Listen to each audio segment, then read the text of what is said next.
From the Southeast Asian capital city of the Philippines, Manila, good morning, good afternoon, good evening, whatever the case may be in whatever time zones you reside in. I'm Art Bell, and I'm filling in this evening for George Norrie, who's got a righteous night off in a long series of nights that he works. It's great to be here. It's great to be back. All the ABs are well, indeed. In fact, as usual, if you'll go to the webpage, you will note a picture of Princess Asia, kind of a nice picture of Princess Asia, actually. She's off to ballet school this afternoon, and she's doing very well indeed. Goes to school 5 days a week. They start school here very early. Remember, she's only about 3 months and 3 years and a couple of months old now. But she's in school 5 days a week, pre-school, whatever it is, and also ballet school now on Saturday. So all the ABs well, including the furred ones, Yeti, Abby, Dolly, all doing well, scurrying around here, wishing they were in this room right now, I suspect. Following the show today, I've got the pleasure of going down to a hotel in Makati here in Manila to see Dennis Mockenbacker speak. Mockenbacker, he's the head of Yaesu America. They make ham radio gear, and so I'll be whisking away from here at 5 o'clock after the show on my way there. I want to say hi to Charlie in Bangkok, Steve and Dan in Hong Kong, my ham buddies, talk all the time on the radio. Looking briefly at the national news, bad eggs. Bad eggs. Making a lot of people sick. About 1,500 people, in fact, so far, sick from bad eggs. And the FDA now says they're going to inspect all of the country's largest egg farms. Before the end of the year, they're going to be very busy. Now, I mean very busy. They've never done that, or anything even close to it. It's sort of gone, I don't know, unchecked for decades. So they're going to look at all of them. Maybe we can start eating eggs again, huh? Arizona Governor Jan Brewer demanded on Friday that a reference to their state's controversial immigration law be removed from a State Department report to the UN Human Rights Commissioner. The U.S. included its legal challenge to the law on a list of ways the federal government is protecting human rights. I wonder what they're doing for the actual citizens. An American imprisoned in North Korea is on the way back to Boston thanks to Jimmy Carter. Big hug to Jimmy on the way back to Boston now. Hey, we're not having as many babies in the United States, or I guess I should say y'all are not. The recession, it says, may have pushed the U.S. birth rate to a new low. Forget the Dow and the GDP. Here's the latest economic indicator. I doubt it will affect the Dow, though. The U.S. birth rate has fallen to its lowest level in at least a century, as many people apparently decided, well, they just can't afford another mouth to feed. The birth rate dropped for the second year in a row since the recession began in 2007. Birth rates fell another 2.6%. Wow. Just last year, even as the population grew, numbers released Friday by the National Center for Health Statistics. Oh. The recession is bad. I am afraid there's going to be a double dip. All the indicators are going south. I mean, virtually everything. Revised GDP down to 1.6%, I think, something like that. This is a very serious economic situation in the United States. The only area to really escape is here in Asia. Here in the Philippines, for example. Third world, right? 7.9% growth in the last quarter. So things are well here. Europe and the U.S. both locked in the middle of a pretty deep recession, and I fear for the immediate future. Researchers using NASA's fleet of 5 spacecraft have now discovered a form of space weather that packs the punch of an earthquake and plays a key role in sparking bright northern lights. They're calling it the space quake. I wonder if that's has any relationship to a time quake stolen from a movie. The spacequake is a trembler in Earth's magnetic field It's felt most strongly in Earth orbit, but not exclusively in space. The effects can reach all the way down to the Earth itself. I wonder if that accounts for some of the strange rumblings that we've heard and felt that nobody can identify. But we're going to be talking tonight about abduction and human mutilation. My guest is going to be Butch Witkowski, and this is going to be a very interesting topic. It's a very, well, I guess rare topic. You don't talk about it a lot, and I want to warn the audience that some of this could be kind of graphic, and so if you want to get the children out of the room, that would be all right, though it's not going to be graphic in the visual sense. To me, the evidence for extraterrestrial visitation is strong. It's compelling. Very strong, very compelling. I've seen it myself, so it doesn't get much better than that. The evidence for mutilation, cattle mutilation, is intriguing, compelling, and pretty strong. There's no doubt about that. The evidence for abduction of human beings and mutilation of human beings is circumstantial, speculative. Although I've heard stories myself, as you know, I interviewed Travis Walton any number of times, and I thought that was a very, very credible story. But still, it's circumstantial in the sense of how much evidence there is. Now, I may be turned around on that this evening by our guest, Butch Witkowski. We'll see. Butch Witkowski has been an independent researcher since way back in '89, when he and four others witnessed a UFO of unbelievable size hover over a mountain, not a mountain, but a mountain, I guess is the name of it, in Tucson, Arizona. Butch joined MUFON in 2007, giving him considerably more access to cases, of course, and on-site investigations. He became a field investigator, state section director, and chief investigator for Pennsylvania MUFON. Butch also was made a member of the STAR team. After relinquishing his position as chief investigator, he began the UFO Research Center of Pennsylvania. There, he brought together the best like-minded researchers he could find in all kinds of fields: forensics, photography, chemistry, law enforcement, biology, EVP, private detectives, fraud investigators, private pilots, computer techs, biochemists, geology, hazardous materials, paranormal, and cryptozoology researchers, along with a number of consultants in ufology, paranormal, abduction, and cryptozoology.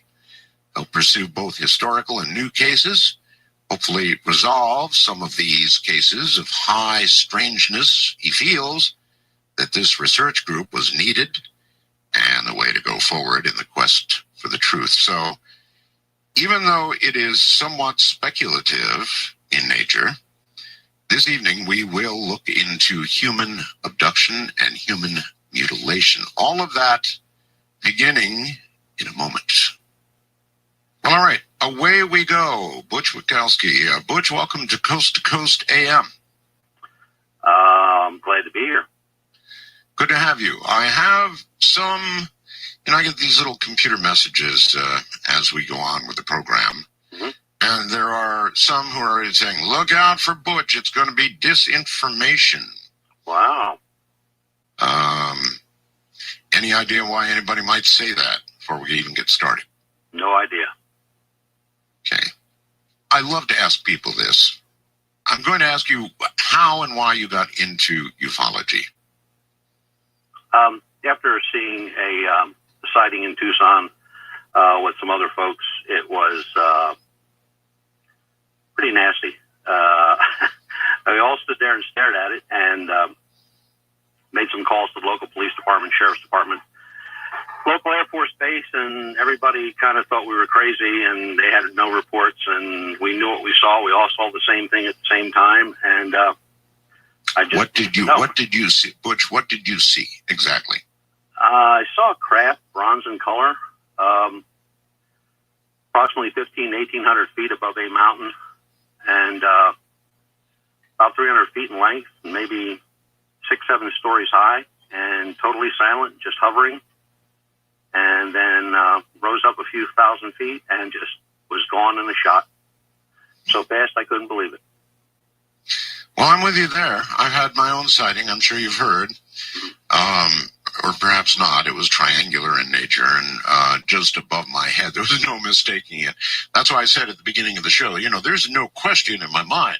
As far as sightings and visitation is concerned, they are there. It's strong, compelling evidence, period.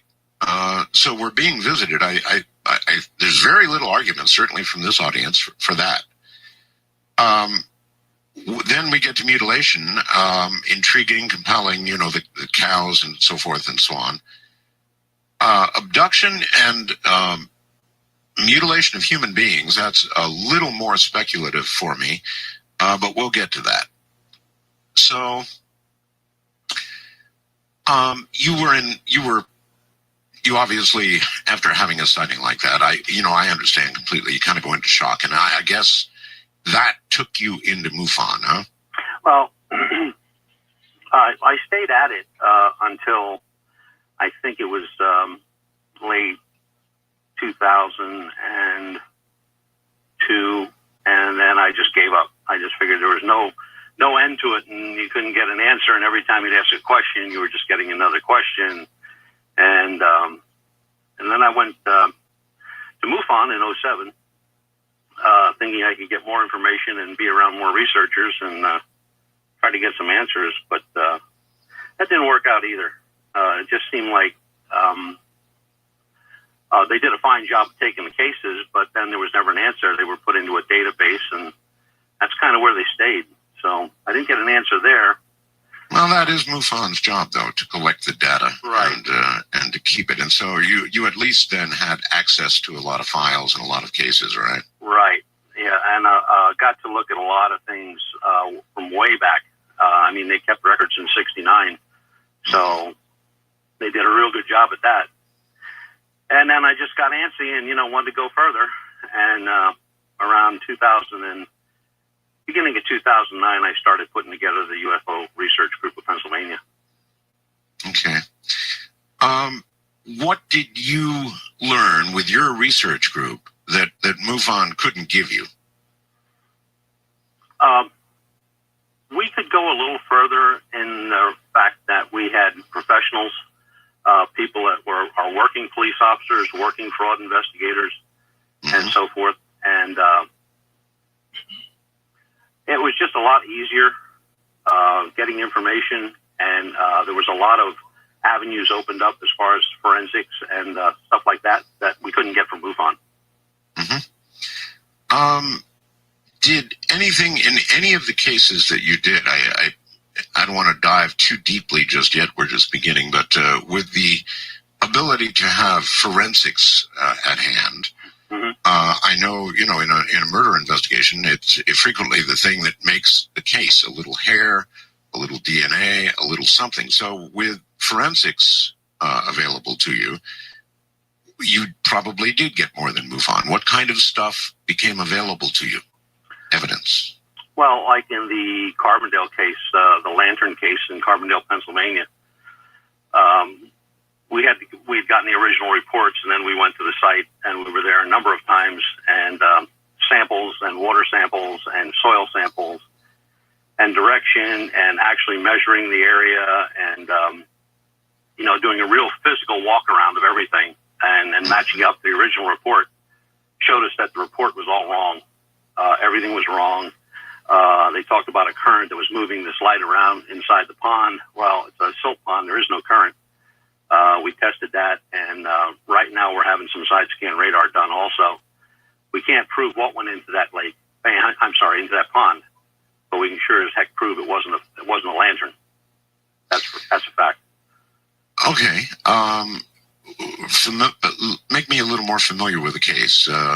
Something went into a pond. Yeah, some young folks were standing on a corner in Carbondale, Pennsylvania, and they witnessed a bright light come over a mountain and kind of give itself kind of a controlled landing into a silt pond at a coal mine. And they called the police. The police didn't come right away, and then they called them again. They didn't come. They called them a third time, and they finally showed up. And one of the officers upon getting out of his car, fired his revolver into the light 4 or 5 times, and which was kind of strange. And then a researcher from Philadelphia shows up 3 days later and takes control of the case. And Dr. Daines, he comes out of Chicago from Hynek's outfit. And so everybody's studying this thing, but it's like 3 days after the fact. And the folks are saying, the townsfolk are saying that something was taken out Sunday night. It happened on a Sunday night. Military was there, took something out on a flatbed, and the rest of it was just play acting with the lantern. And then they refused divers from the local area to go into the pond, but they allowed a diver who just happened to be listening to it on his car radio and traveling on the turnpike and happened to have his gear with him to dive the pond. And he dove the pond and came up with the lantern. We've had the lantern. We've gotten a number of lanterns, which are the exact make and model, and we even got one battery, which would have been from the time period that this took place.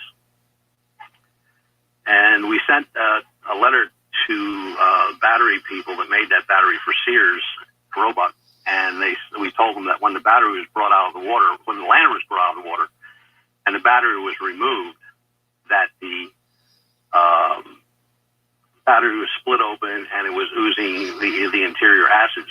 And we asked him how long that battery would stay lit. And the guy said, well, the battery would never be lit because the continuity was lost. But the report said the battery was lit for 3.5 days. So there were just a lot of things that we had to chase down to, get the information we got.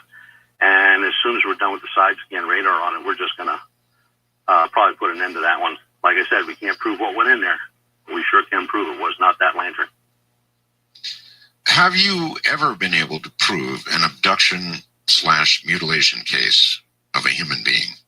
No, that's a relatively new investigation. I was asked to do a presentation on abduction by my director in Pennsylvania 2 years ago, and I really never heard of anything like that.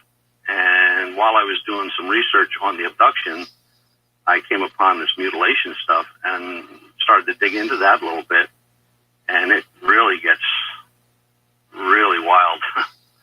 Well, abduction itself is wild. I, of course, have interviewed Travis Walton a number of times, and I found Travis's story, and in fact his boss's story as well, and those involved to be very credible. Mm-hmm. That's abduction. Mutilation is obviously a gigantic step further. You're familiar with Travis's story, I'm sure. Yes. Mm-hmm. How would you rate that in the, on a scale of 1 to 10 in the abduction stories? I would say it's definitely an 8. Up there at an 8, huh? Yeah. If he had just a little bit more evidence, it would probably be a 10. Yeah, evidence, of course, is very, very difficult. Do you have any idea, or even a best guess, I'll settle for a best guess, Butch, about why aliens would abduct and even mutilate a human being, or a cow for that matter? In other words, what do you think is going on? Why? There's been I've found so many different reasons that was taking place, from of course, the government side of it, where people are saying, well, the government's doing that because they made this deal with the aliens back in the 50s to abduct people just for experimentation or examination, and then they would return them, and then you get the cows are used for some mixture of their blood and organs to make some type of a food supply that they rub on themselves, which is saturated in their skin because they did not eat like we do. There's just one after the other, which nobody can ever say anything that, this stuff has taken place, or, we know of the abduction scenario. We know there's a capture, we know there's an examination, we know there's a conference where the abductors speak to the abductees, we know there's a tour of the ship, lost time, the return. Mm-hmm. And it's all the same. It never changes in that respect. Well, that's almost evidence of a sort all by itself, the fact that it never changes. All right, Todd. Butch, hold tight. tight. We're at a break point, and we're going to come back and get a whole lot deeper into this. And anybody who knows anything about the mutilation of human beings by others from elsewhere, we'll be talking to you too. Other side of the world, actually, from the majority of you. Good morning. I am Art Bell, and it is a night off for George. We're looking into human abduction and mutilation, and we'll get back to that in a moment. Coming up tomorrow night, continuing the Coast Weekend, is Ian Punnett here now to tell us what's up for Saturday. Hi, Ian. Hey, Art. I never really noticed it until I just heard it right there, but it almost sounds like Charlie Daniels is rapping. It's got pretty close to a rap. Yeah, I guess it is. That rhythm that he hits, it's pretty good. Two things tomorrow night. Our main guest is an expert on the occult and on mysticism, as well as being a founding member of the rock group Blondie. He's in the Rock and Roll Hall of Fame.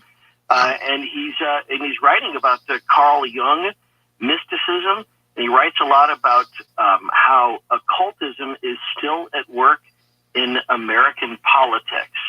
And we'll talk about that tomorrow night, along with Harry Shearer in the first hour, who is taking a look at how it was that New Orleans was in the crosshairs of the world at the time of Katrina. Why, in a way, it was set up. Why did it happen to New Orleans? What were the factors involved 5 years later? We'll talk to Harry Shearer in the first hour.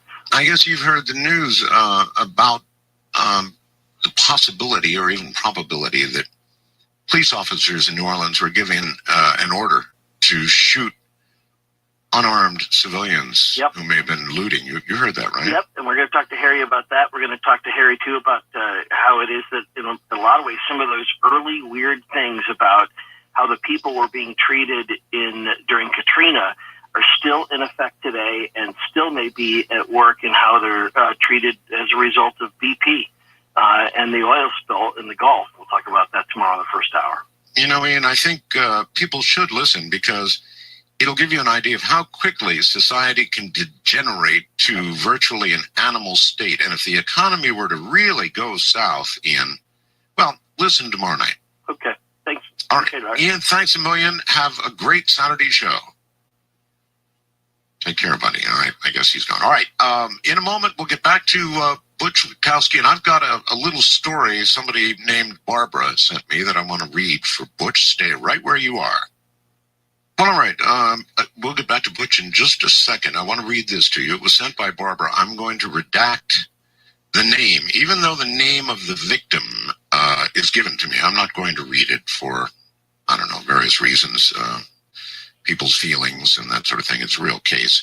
Barbara says, I'll be as brief as possible. A man named, redacted, was abducted and murdered by aliens on Montour Ridge in Northumberland County near the town of Northumberland, Pennsylvania. This is a big, sloppy cover-up, Barbara says, if there ever was one. The victim lived at the foot of Montour Ridge, a mountain stretching about 20 miles east.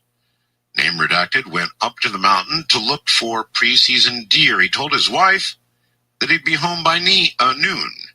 He rode his four-wheeler up the power line, that's a power line road, I guess, beyond his home at a little after 5 in the morning. Noon came, and no name redacted. His wife and children became concerned. At 2, a search party was organized with local, state police, paramedics, and 200 volunteers, all helping to search for name redacted. The four-wheeler was found on top of the mountain near a power line. Tracking dogs could find nothing to go on around the four-wheeler. The search went on for 2 days, and over 6 miles of mountain were covered from top to bottom. He had apparently vanished without a trace. The four-wheeler was, keep in mind, 2 miles from his home at the foot of the mountain. A pond just a few hundred yards from the house was even searched by skin divers, so they overlooked nothing. Dogs were over the whole area consistently. No results, no trace. Then, in the evening of the second day, something white was spotted in a large, brushy area about 25 feet from the pond. Police and rescue workers spent 20 minutes cutting and hacking brush and small trees so they could reach what looked like a body. It was name redacted. He was wearing his underwear. He was emaciated, not bloated. He was white. He had an expression of horror on his face. When he went up the mountain, he was fully dressed, boots, camo vest, hat, socks, pants. The FBI showed up within 30 minutes of the discovered body. They took charge. They wouldn't let his wife look at her dead husband, no matter how much she tried, and you would think they would want an identification. The FBI asked questions around the area, neighbors, mostly farmers. 3 farmers on one farm, that's 3 of them, mind you, said they saw a large, round, bright object just above the power lines at the time of the disappearance. It was silent. It did not move for about 10 to 15 minutes. That's quite a while. It suddenly went up and then suddenly stopped. The light shone down. Something was pulled up into the light. And then it went straight up, hesitated again, then went west over the Susquehanna River and out of sight. A police friend of mine said after 2, not 1, but 2 autopsies, nothing was found. A toxicology test revealed nothing. So no drugs. No visible cuts, no bruises anywhere except from the brush. Now, body is at Allentown. From there, it's going to Fort Indiantown, Gap, Pennsylvania. The wife was told she cannot have the body for 6 to 8 weeks. A boot was found, get this, a mile from the four-wheeler a few days ago at the top of a tree. It was his boot. I noticed military helicopters have been scouring the mountain ever since, at least once a day. If you need additional information or verification on anything, contact me. And again, I'm deleting Barbara's last name. Does that sound at all familiar? Yeah, quite. It's a case that we've been working on for a little over 2 years. Oh, it is? Yes. I would definitely like Barbara to contact me, because there's a couple of things that she just said that we're unfamiliar with. Oh, really? Yes. It's a well-known case. Peter Davenport, if you're familiar with him. Of course, yes. And I have been working on this for a little over 2 years, and with a couple other investigators. It is I don't know how to put it. It's one of those cases where you have a lot of information, but you don't have a lot of information. Mm-hmm. You have what the police are saying, what the witnesses are saying, what the newspapers have said, and Peter Davenport's report was the very first report made on the case. It was very thorough. He was in contact with a lot of people. And the report that she just read to you is Peter Davenport's report. Mm-hmm. There are a lot of things in the report that we've been trying to prove, but we cannot because it's still an open case. The autopsies did not find anything that we're aware of that was a cause of death. I was just going to ask, cause of death. Toxicology did. The toxicology, which came back a number of weeks later and was given out in September by the police department, Queen Township Police, stated that Mr. Cease died of a cocaine overdose. Really? Okay, well, that's contrary to what I read here. It said toxicology came up empty. Right, yeah. She said there were 2 autopsies, nothing was found. Toxicology revealed nothing. No, it did not reveal anything, but the toxicology that's done at a post, which is like a preliminary, would be like in a drunk driver case. The blood alcohol would be taken. That would be done right there at the hospital. Sure. Drugs or bullet wounds, residue from a gunshot or stab wounds, type of knife used, etc., would take a little longer. The toxicology for drugs is a breakdown of all bodily fluids, and it does take quite a while. It's usually a 3 to 4 week process. But there's a sedimentation period with some of the fluids, and it just takes a little while. Mm-hmm. And when it came back and it said that he died of a cocaine overdose, I mean, everybody was quite surprised about that, especially Peter.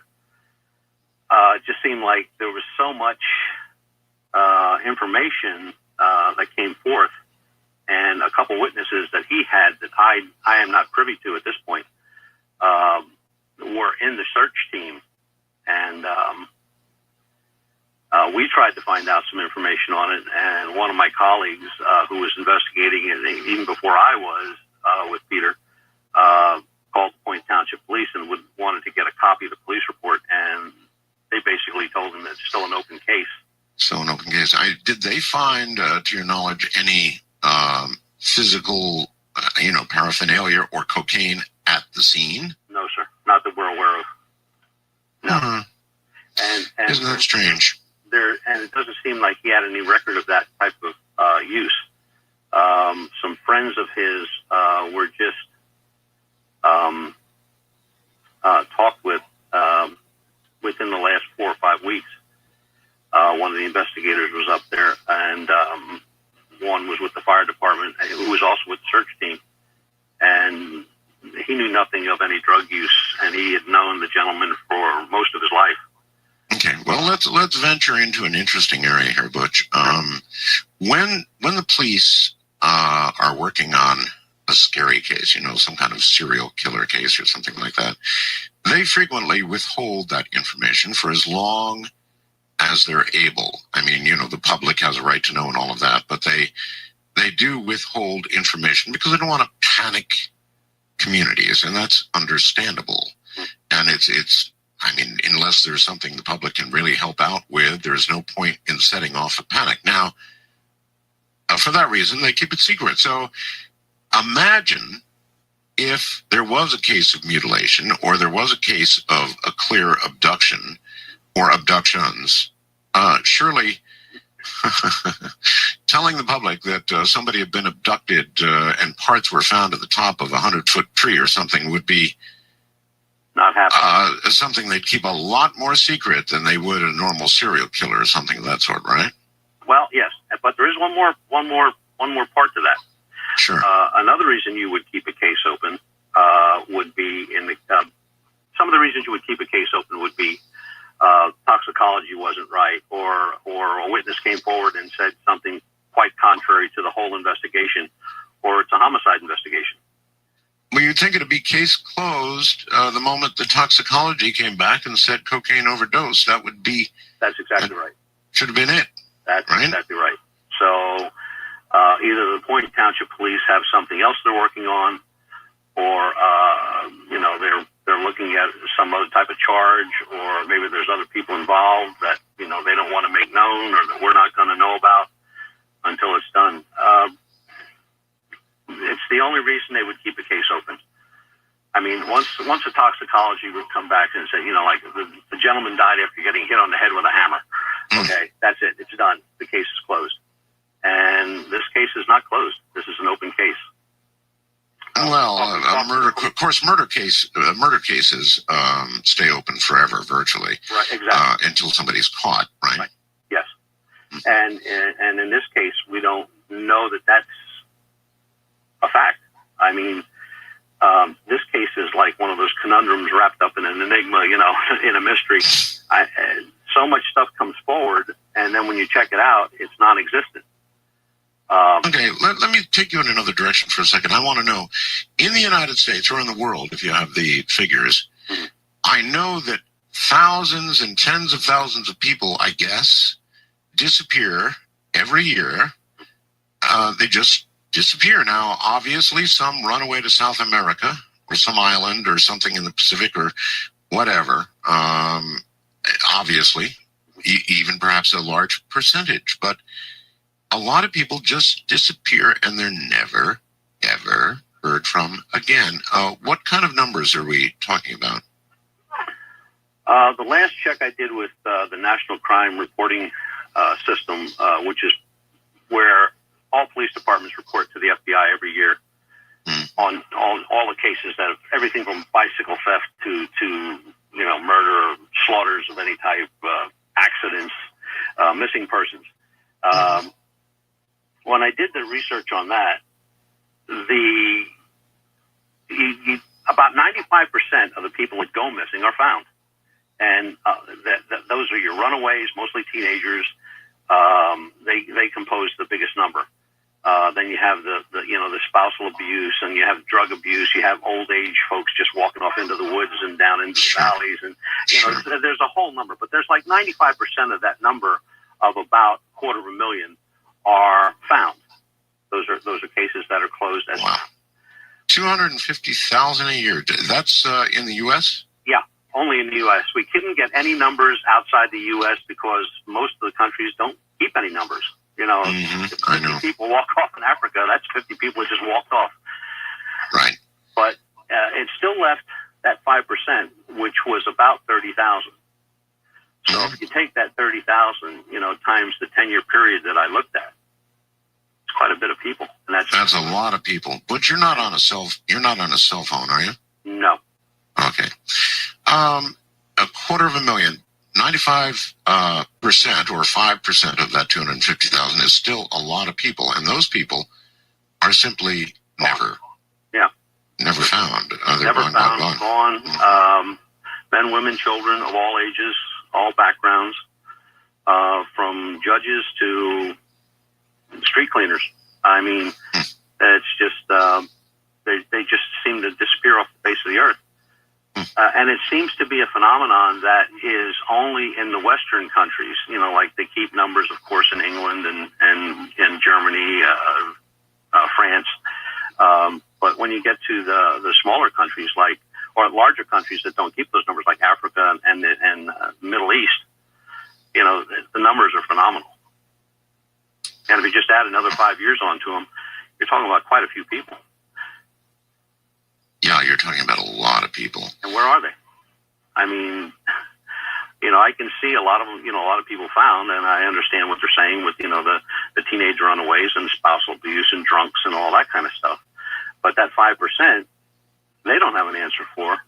Nobody can find an answer for, but they're gone. Well, it seems to me, Butch, that if you're an alien, let's just project here. If you're an alien, you want to abduct a human being, the last thing you'd want to do is return the human being in a mutilated form, or any other form for that matter, so that they could tell their story, or so that there could be a forensic examination of the body, and we could all begin wondering. So you would think, if they're going to take human beings, why not keep them and deposit them either in space or on the moon or wherever in the world? But you wouldn't put them back, would you? No. I think our little gray brethren from outer space are a little bit more malevolent than they are benevolent. Well, there's only one really... Where I was going. Remember I told you I had a thing about disinformation? Yeah. Okay, this one is from Vince. Vince says, I strongly suspect your guest to be disinformation. Please don't let CIA assets make their way onto your show to make the public afraid of aliens. Abductions and mutilations are intelligence operations using electromagnetic technologies. All right, so what he's afraid of is that what you have to say, Butch, is going to scare people, as well it should, and that is disinformation. He wants aliens thought of as warm, fuzzy, little, I don't know. Well, if that's the disinformation that I'm supposed to be shelling out for the CIA, then I'll stand by that.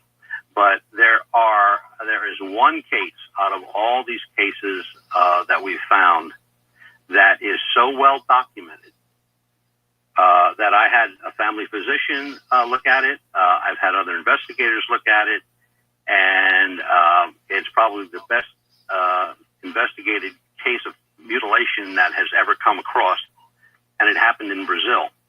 All right, we're going to get to that. We're at another break point here. I'll say it again. It seems to me that if there are abductions, and I think clearly there are abductions and mutilations, the last thing you'd want to do is return the body. So in the cases where bodies are returned or found, I would think that would be a mistake, because if you're an alien, you have a craft, you can go anywhere you want. There's no need to return the body. and cause a lot of suspicion and angst. No reason at all.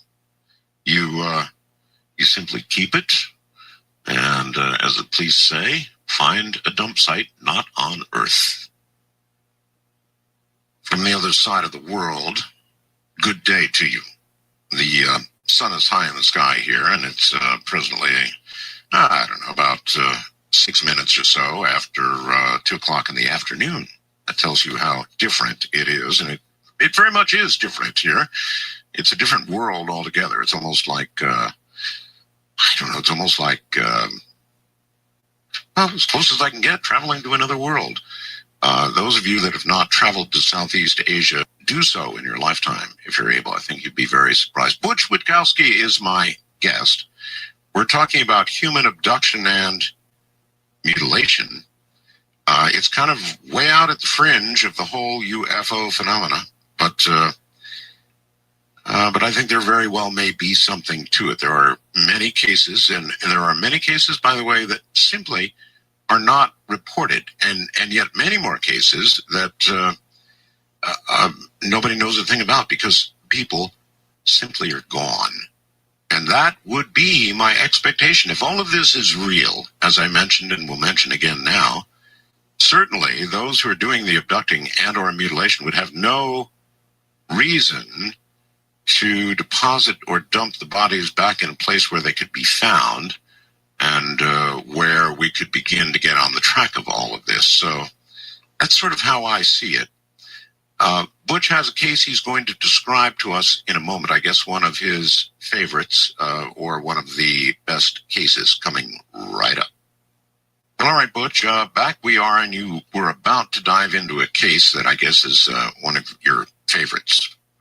Yeah, I guess only because it is probably the best documented. A lot of the cases that we found, the documentation was very poor, or the individuals that were involved in the case were long gone or passed away or could not be found.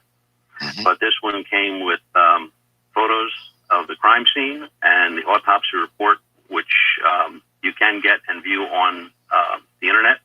Oh, no kidding. All right, this was in Brazil? Yep. It took place at the Guadaparanga Dam, which is right outside of Sao Paulo. It is a man-made dam lake used to supply water to Sao Paulo. Mm-hmm. Took place in 1988. The body was seen on an island in the dam area by fishermen who were offshore. It was in full view. There was no attempt to hide the body. It was just dumped there like so much rubbish. You know, it just laid there. The witnesses, instead of going there and, you know, getting all over the crime scene, did the smartest thing, which was they went and called the police, and the police showed up with forensic investigators also. Mm-hmm. The corpse was lying face up, only had on a pair of shorts. Now, the shorts were taken off to do the damage, and then were put back on. Vanity, I guess. I have no idea why. But the police didn't do that. The mutilation was exactly like cattle. So I guess for those folks that don't know what cattle mutilation is, when cattle are mutilated, the most things that are missing, or most things that are pronounced, are the carcass is drained of blood. There's no trace or any substantial amount around or in the body. There are unusual holes found in the carcass, usually 1 to 1.5 inches in diameter. They're produced by some kind of a sucking device or a laser type of device, which can cauterize the wound with extreme heat. And that's been used in every case. The anus of the area is cored out, just like you'd core out an apple. And the the carcass is emptied of its digestive system. The sensory organs are taken: eyes, internal ears, tongues, glands of the throat, sexual organs, lower intestines. And that's pretty much in every case of cattle mutilation. In addition, I believe you never, ever find footprints coming to or leaving the area. You also find predators not interested in such remains, right? Yeah, there have been photographs and taken by the New Mexico State Police, which actually has a unit that investigates cattle mutilation, where they've set up cameras and watched wolves and coyotes walk around the carcass. That's like you and I walking past a buffet table that's free. Right. They're just passing up a free lunch, but they will not go anywhere near it. A lot of people. Butch, I'm sorry. Is there any reason that anybody's been able to discern for that? In other words, is there some scent or something that would cause an animal to not be interested in such a free lunch? No, I've never read anything that gave any information to that.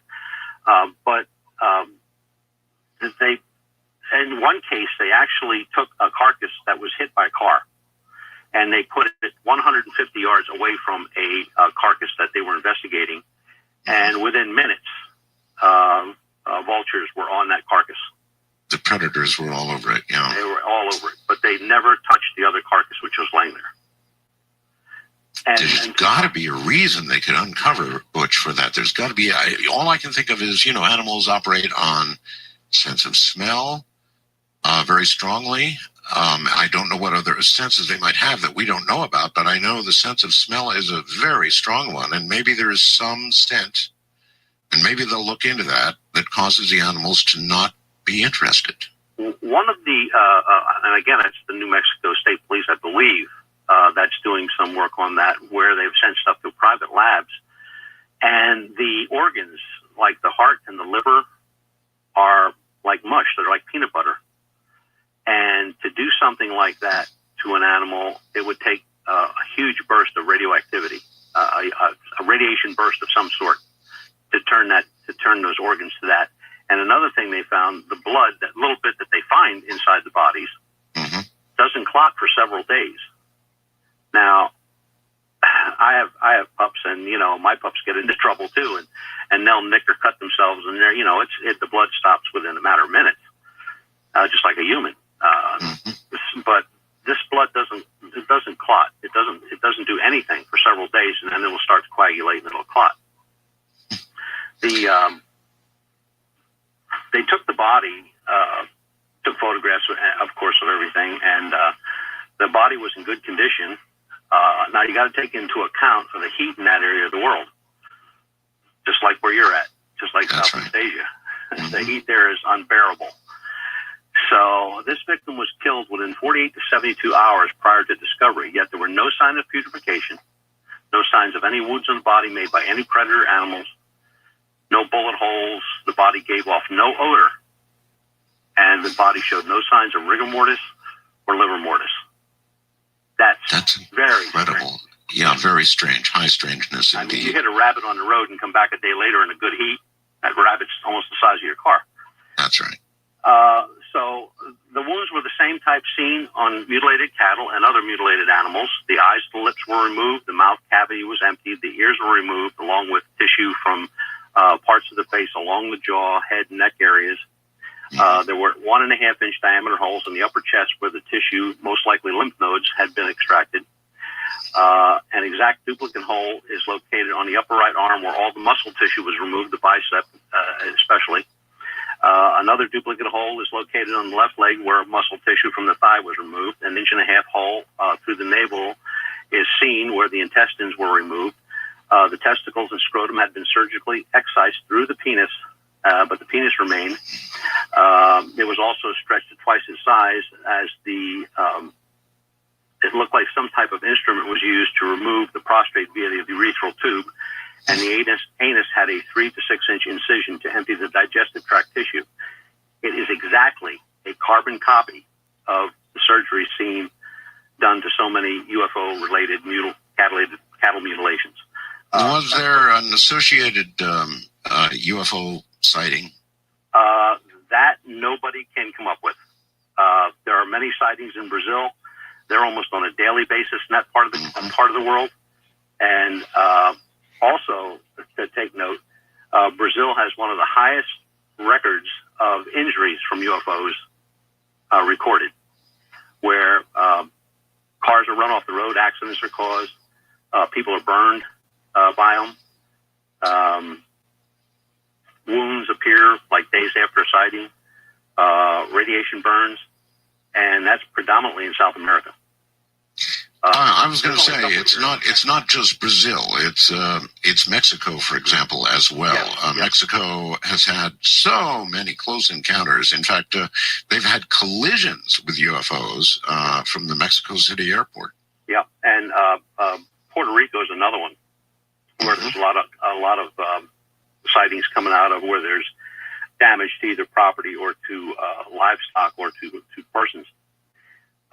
The most horrific thing that we found when we had the autopsy, which is, by the way, is in Spanish, which we had to get deciphered for us, was this kept coming up, and it comes up several times in the autopsy report, the words vital reaction.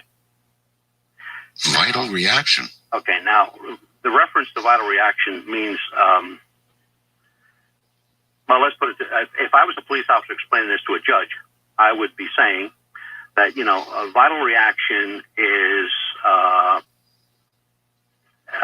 if you would stab a person that is dead, okay, you would have of course, the mark of the knife going in, and it would be a nice clean cut hole, and you could take the knife and slide it right into the hole again, and it would fit perfectly. Mm-hmm. You stab a live person, they twist, they turn, they jerk, they pull. That knife is not steady. That knife is being moved in a number of directions. So therefore, around the wound, you're going to get a lot of hematomas, blood bruising, and blackness and black and blues and different colors all around those wounds. Sure, and if it's post-mortem, there's no blood moving, so you're not going to get much bleeding. Exactly correct. Mm-hmm. Well, this guy, as they're describing the wounds, they're also describing putting in vital reaction. Now, when they say that, that means that this guy was alive when this was done. Oh, God. He could not have been dead. He had to be alive to cause the vital reaction. And when they opened up the cranial cavity, like they do in an autopsy, numerous cerebral edemas are found. Cerebral edema is caused by if you had a person that was crushed in an industrial accident, and it was a very slow crushing. Well, of course, the panic, the everything that's going through their head, their brain kind of like starts to backfire, and little vessels in the brain start to burst because they're it's agonizing. It's just this painful, unbelievable pain that they know they're going to die. So all this stuff happens to their brain. When they opened this guy's brain, took the brain pan off, this guy's head was full of it. So that was the kind of the icing on the cake as far as this guy was alive when it happened. What a horror to imagine yourself alive during a dismemberment of that kind. Oh my God. Well, and like the guy with the misinformation thing. Okay, nobody would make this up. The police report and the autopsy report and the photographs we have are all signed by the police. I mean, their names are there, the dates. It's sealed. It's on government paper. Mm-hmm. And it's not the only case. It's the best documented case, but it's not the only case. There's a case that took place in the Beni Mazar region of Cairo. 3 families in 2005 were mutilated in exactly the same fashion. Every man, woman, and child was butchered in the same manner. Local police blamed it on a mentally retarded guy who didn't even live in the area. So the townspeople basically figured he was the scapegoat, and that was the end of it. So, and that was where the case ended. And it's like so many of these cases that we find, they start out well. Don Ecker, I'm sure you're familiar with him, yes, fellow researcher. He was director of Idaho MUFON back then in 1989, and he investigated a report of a mutilated body that was up in a remote area of Bliss, Idaho. The corpse had extensive mutilations to the facial area, complete excisions of the sexual organs and the abdominal organs. And when he got there, it was an absolute predisposition to repress the whole story by the officials. They said nothing more on the case, and that was the end of that. The case you mentioned in Egypt, that was, did you say 3 families? Yeah, 3 families. 3 families? Yeah. Mutilated in the same fashion? Yes. exactly the same fashion. Now, I don't know that a mentally retarded fellow could carry all that out. I mean, no. families. What about, if you're going to mutilate somebody in that fashion and remove the things that you mentioned that I'd rather not repeat right now, were they there, or were those parts simply gone? Parts are gone. Parts are never found. Even cattle mutilations, the parts are never found. None. You would think. There's one picture that just till this day, after I saw it, it just amazes me. If anybody out there is familiar with a cow, they have more than one stomach. Okay, and the stomach lies very close to their udders. And there's a picture on the internet, and they can find it. Just look under cattle mutilation; it'll show up sooner or later. And you'll see there's a cow laying on its side, and the udders are removed, and you can see the stomachs, and they're done. It's taken out. The udders are taken off with such precision that they never even nicked the stomach. A friend of mine who's a surgeon, a brain surgeon, said, "I'm not that good," and he said, "I work inside people's heads," and I'm thinking, "Wow, whatever they're using has got to be so unbelievable." And as you know, we have some cattle mutilations where the bodies are found that they've been dropped from great heights. Yes. Every bone in their body is broken more than once. So in other words, these things are done with surgical precision, or what is beyond conventional surgical precision, out in the middle of nowhere. Yeah. They're all, and none of these are done like, in like downtown Manila.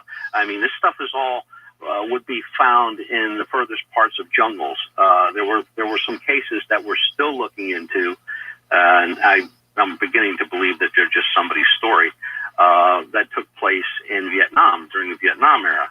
And there were some real atrocities that took place there, but this was a MACSOG group, on a mission, special operations group, and they came across a group of aliens loading body parts from a prior firefight into plastic containers. And the firefight ensues between the MACSOG group and the aliens. Of course, the aliens lose, and these guys are all taken back and given a chemical cocktail to make them forget what happened. Then there's another one that came out a little while ago, a naval photographer stationed with an Air Force group to investigate the crash of a B-52. And this B-52 was supposed to be like just laying in the jungle, like somebody had placed it there. It did not crash. And the gentleman states that, he photographed the cockpit area and the control area of the craft, and everybody was still strapped in their seats, yet they were mutilated just like cattle. We did a search of the crashes of B-52s during the Vietnam era. Mm-hmm. No B-52s came down in Vietnam. None that as reported anyway. And the gentleman, I guess there's a couple more. He spoke at some kind of UFO conference in Las Vegas, Nevada. And he's a combat photographer, and he said, "Look," he says, "I just started remembering this stuff, a few years ago," and he thought he'd bring it out. But he said the crew was still strapped in their seats, but they'd all been mutilated, and typically, again, in roughly the same fashion you described. Yep, he says typical clean-cut wounds that you'd see in an animal mutilation is exactly what he photographed. And he said the investigation team that was there, which was from most likely CIA or something like that, they were ordered to burn the plane and the occupants where it sat. Which really? Well, you can imagine the motivation for doing that. What the government cannot explain, it generally covers up. And why not? You don't want the public scared of this sort of thing. I mean, this is real terror. There are a lot of people, Butch, and you might be able to help me out here, who absolutely, almost as a religion, want to believe that aliens are, benign, furry little things that want nothing but the best for us. And I never have believed that. I've never believed it. And I don't believe it now. I think that they're potentially very dangerous, that they've looked at us very carefully. And even if you look at us, subjectively, we're a warlike people. And if they're looking at us that way, they just might not treat us the way we would wish to be treated. And certainly the government wouldn't want us to know that we're potentially in that sort of danger. All right, we're at another break point already. Butch Witkowski is my guest. Mutilations, the subject. From the other side of the world, Manila in the Philippines, I'm Art Bell. This night for George Norrie, who's taking the evening off, we're discussing human abduction and mutilation. Sometimes abductions don't result in mutilation, but instead in implants. As you know, Whitley Strieber is a very, very close friend of mine, and I have no doubt I've discussed in detail with Whitley about the implant in his ear. And had you listened to a previous show with Dr. Roger Lear, you may recall there was an operation done on Whitley in order to remove the implant. His ear would turn beet red suddenly. In fact, I've seen it happen. And they went in with a scalpel to remove this thing, whatever it was. It actually showed up in imaging. They went in to remove it with a scalpel, and when they got close to it with the scalpel, it moved. And it moved sufficiently that the surgeon did not want to continue and scar him up, so they stopped. It's still with Whitley. So sometimes, it's not a mutilation, although I suppose it's a sort of mutilation to install something in somebody's body. Why would they be doing this? Of course, it's a big, big question mark. The whole thing is a big question mark, and we will continue with Butch and stories of human abduction and mutilation in a moment. Actually, for years, I've been in the camp of these are not our friends. And again, I really want to make reference to the number of fast blasts I'm getting who really object to this. And it's people, I think, who, I'm not sure. It may have to do with fear. It may have to do with the fact that people use the rationale that aliens, if they're there, simply by virtue of the fact that, their technology would have to be so far advanced to get here in the first place, that they would be socially advanced, that they would be warm and fuzzy, they would have a great sense of political right and wrong, PC, that they wouldn't be doing these sorts of things, that they wouldn't need to do these sorts of things. And they really, I guess it's fear. It may be fear. Butch, what do you think? I think that's a lot of it. I think a lot of it's fear. The cases of abduction where these folks are never found, I mean, that's a big question. And I'd hate to think that they're all coming to the same end as some of the reports that I've looked at. Mm-hmm. But in an age where nuclear and biological and chemical weapons, which if they were deployed could decimate an entire race, we seem to just keep muddling on. I see more people panic over gas prices than the thought of a nuclear holocaust. Yeah. So if they panic, if they were told by the government that aliens are here now and have been since forever, I don't think the government's going to be willing to talk too much about that little matter. And then there's this. I mentioned Whitley Strieber. What about abduction and then implants? That's got to fit in somewhere here. It's not always mutilation. It's not always just flat disappearance. Right. Sometimes it's, hey, there's something in me. Oh, yeah, implants, and then there's multiple abductions where, a person is abducted many, many times over their lifetime. And, very little is done to them, an examination here or there, or they say they're brought back to kind of like report on how they've been doing and, almost like old home week. But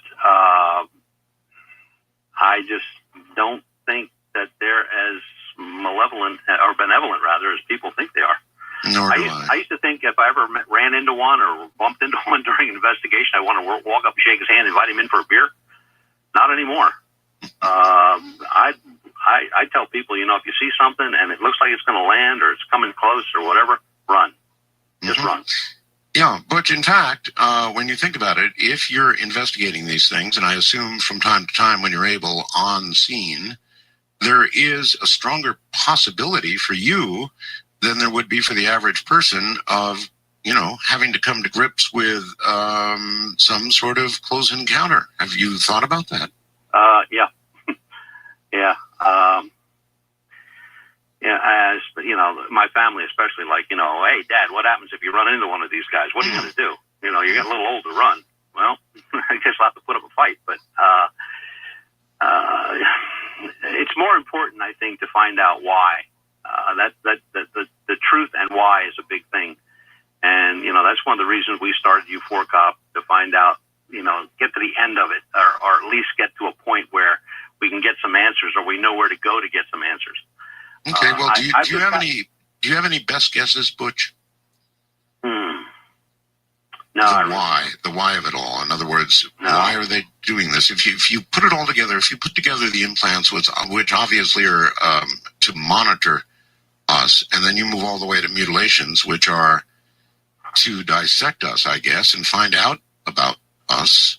Well, the thing I have the problem with the dissection deal is, look, if you dissect one human being, okay, you know exactly what the next human being has. There is no difference in the autopsy of a male and a female, with the exception of the female organs. That's it. The muscles is the same, the rib cages are the same, the bone structure is the same, the skull is the same, the brain is the same. So if they did one, why would you have to do any more? And if you don't know now, why would you have to do any more? What about genetics, Butch? There are so many stories when it comes to the mutilation and the abduction scenarios and phenomenon that, first of all, they come up with, well, the government made a deal with the aliens that, of course we could take so many, and they reneged on a deal, so now they're keeping them. Then you have Dulce, then they have Dulce Base out there in New Mexico, where they say, they are actually turning these people into hybrids, or having them birth hybrids, or they're just using them for food sources. And, it can get so wild and so far and so stretched that, it just makes the answer go so much further away. I just got a thing on email here. A lady says she has an implant in her knee and would like somebody to come check it out. So I don't know. Well, at least, when you have implants, you have some form of evidence. And of course, I guess even with human mutilations, you have evidence occasionally. I just think the majority of them are not returned. And again, we've got so many disappearances that are unaccounted for, simply totally unaccounted for, that they could be taking people and we would not know they were taking people. Exactly. And it's the numbers are staggering. I mean, so, I only did 10 years. So if I go back to the turn of the century and use the same formula, we'd be talking about billions of people, not millions. Mm-hmm. Are there any ongoing cases right now? No, none that we can find. Is there any indication, Butch, that that they've been tailing off? In other words, that there were more years ago and there are not as many now? Well, I was talking to some researchers down in South America, and a matter of fact, in Brazil and Portugal, and where else were we talking to them? Argentina. Mm-hmm. And a lot of things, of course, you're familiar with chupacabra. Well, these holes that are being found in certain people that they say were chupacabra victims, mm-hmm. These researchers believe were human mutilation victims. And in those countries, cremation is not a big deal. I mean, it's not like cremation is here. We use cremation a lot here to dispose of bodies. Right. In those countries, burial is a very religious rite, and cremations are very seldom done. Mm-hmm. But it seems like the one investigator told me from Argentina, he says every victim that he's gone to see or tried to see has been already cremated by the time he gets there. He said the body was found yesterday. It was cremated yesterday. He said That's impossible. They can't do that. But it's being done all the time, he said. So where he's going to look at what he thinks is a chupacabra victim, when he's told what the wounds look like, that they're all exactly the same size and they almost look like they've been cauterized or they've been cut with a precision instrument. Well, that's not an animal. I mean, if you look at an animal that's been ravaged by, say, a wolf, I mean, they're shredded, they're torn apart, and the first place they go for is, the underbelly, the soft spot, the soft part of the body, and they just rip and shred and tear. And you're looking at these cattle, and that are in just as good a shape as this guy was found in Brazil. Mm-hmm. Mike in San Diego, Fast Blast, that you dodged my question on genetics. Certainly, not all humans are the same with regard to genetics. That's true. Yeah, it's very true. But I don't know. It's very hard for me after seeing the evidence on this Brazil case that anything genetically or hybrid wise or any type of an experiment was carried out that would mean anything to anybody here, because they're doing the same thing to cattle, horses. I mean, I see no correlation there that anything would be being done in a medical sense to advance us or them or anything else. This is just flat out butchery, and in every case, the same organs are taken, whether it's cattle or human. The same organs are missing. Well, why is that? I mean, what is that? I don't know. Here's something from Randy in Africa. We are a game preserve in Africa. The implants are simply their way of tagging us. Abductions are their biological study of us. Mutilations are poachers, just like here in Africa.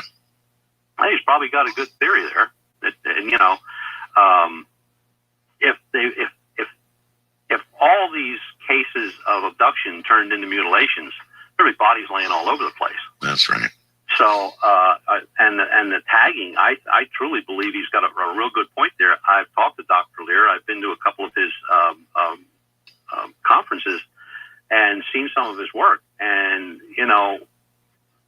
especially the one case where he took out 3 pieces that were broken. He actually broke them taking them out of this thing. Put them away, locked them up. They were under security guard for the evening. He got them out in the morning, and it had grown back together. So really? It's something, it's a living thing. Yeah, I actually had not heard of that one. They grew back together? Yeah, he gave showed those pictures at the X conference in 2009. And I'm sure if you get a hold of Dr. Lear, he'd be more than glad to give you that information. But yeah, he actually broke them, taking them out of the person, and then put them into a vial. And I guess they use some blood serum that they keep it in, so it thinks it's in the same area. And then he retrieved it the next morning to do some measurements and stuff, and the 3 pieces grew back together. So it was back as it was, one piece before he broke it apart. When you've got something like that, Butch, why isn't science looking harder at it? In other words, we hear from Dr. Lear, a very credible source, but you would think that's so fantastic, so out of this world, so to speak, that I don't know, the biologists would descend like locusts on good Dr. Lear to study this sort of thing, and yet they don't, and it kind of stops there. Why? Well, it's just like these mutilations with ufology. These reports were so quickly dismissed as just misinformation and stories concocted by lurid tabloids, and the cattle mutilations were blamed on everybody from religious cults to predators.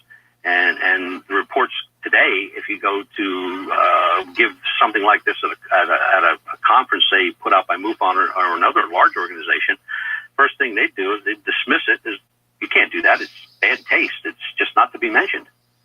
Well, it is hard to talk about. I mean, Butch, look, when we're on the air like right now, talking about human beings being dissected and mutilated, it's not easy to discuss, and people they're so scared of it, they're so freaked out, they just don't want to hear it. Yeah. Well, it's all over the internet. They can find it. They can look at it. It's nothing that, I've concocted. I've taken everything I've gotten from what investigators I could get hold of down there, and the only other case that I'm still trying to get information on is the New Zealand case from 1994, and the guy's got the same wounds as the guy in Brazil in 1988. I mean, I'm looking at a drawing taken. I guess it looks like it was probably a drawing made up from an investigator who was being dictated to the information, but the wounds are identical and in the same spots. Boy, isn't that strange? I mean, from one side of the world to the other, rare, but we get the bodies. They're mutilated in exactly the same fashion. Now, that just doesn't make sense. No, and in 1988, I'm sorry, 1988, Skywatch International, if you remember them. Sure. Okay. They reported a case which took place in 1956 at the White Sands Missile Range in New Mexico. A U.S. Air Force Sergeant, Jonathan P. Lovett, was reported to have been abducted while on a search for some missile parts. He and his commanding officer went down to look for these things after a recent test. And the commanding officer is on one side of the sand dune, and he's on the other side. The commanding officer hears a screaming, runs over to sand dune just to see that this Sergeant Lovett is being pulled into a craft by something wrapped around his leg, and off it goes. 3 days later, his body's found not far from the abduction point at all, a couple hundred yards, and he's terribly mutilated, totally nude. His mutilations read like a horror story, along with his eyes, tongue, lower part of the jaw, anus, genitalia, and other tissues all removed, anus cord out all the way to the colon, exactly the same as cattle. And this is 1956. Anybody have any thoughts on why this is being done while somebody is still alive? Is there, if you speak to a doctor or a pathologist, is there any reason or any gain that a physician, for example, could imagine in the research area, any gain for doing this while somebody would still be alive versus, post-mortem? No. When I was talking to a couple doctors about that, some brain surgery is performed while people are awake and alive. There's a lot of surgery done now where, I had cataract surgery done last year, 2 years ago, and I was basically awake for the whole thing. Well, brain surgery is not a problem. You can be awake with brain surgery because you don't have nerve endings in your brain, so you actually don't feel a thing.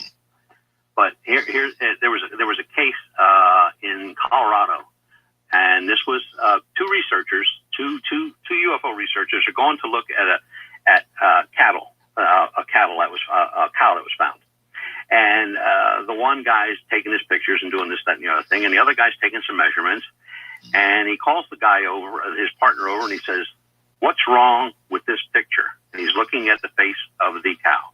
Mm-hmm. And he says, "I don't see anything wrong other than the eyes are missing." He said, "The cow is laying on its side." Correct. He says, "Yes." He says, "The eyes were taken out. The viscous fluid behind the eyes should have run down the side of the animal's face." Correct? He goes, "Yeah." He said, "Why is the viscous fluid in this animal running down its snout and off its nose?" The cow was standing up. The cow was standing up when it was done. Yeah, it had to be. That's the only way the fluid would have flowed. If the cow would have been on the side, the fluid would have flowed, off to the side. And this fluid came right down its snout and off its nose. And there it dried. And again, there's never any evidence found of somebody walking in or walking out. There would have to be some sort of evidence, and there never is. And then there's the predators. They won't touch these carcasses. So something with high strangeness has done this. There simply is no question about it. Yeah, I mean, there's some of these animals were found in very remote areas where it had snowed. And there's not a footprint, not a pad print of any type of animal.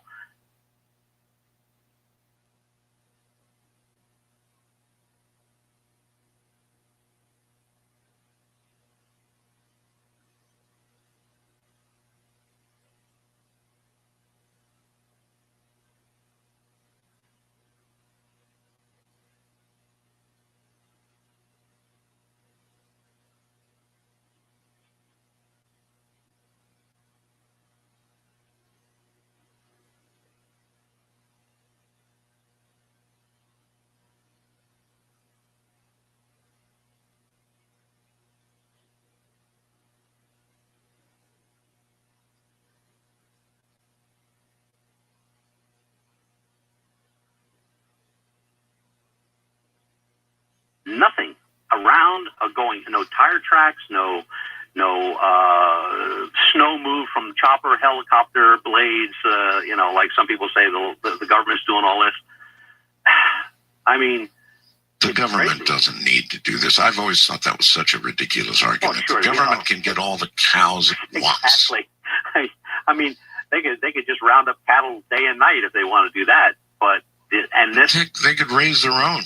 And we've had cattle mutilations as early, the last reports that I got were in April and May of this year, and both in Colorado. One was found near a riverbed, a cow, where her udders were removed, and the ear, the inner throat, the whole bit. Butch, hold tight. I'm sorry, we're at a break point. We've got a break right here. Butch Witkowski is my guest. I'm Art Bell. From Manila in the Philippines, land of 7,007 islands. It's a lot of islands. I'm Art Bell, filling in for George Norrie, and we're discussing something of a very, very sensitive topic, actually. Human abduction and mutilation.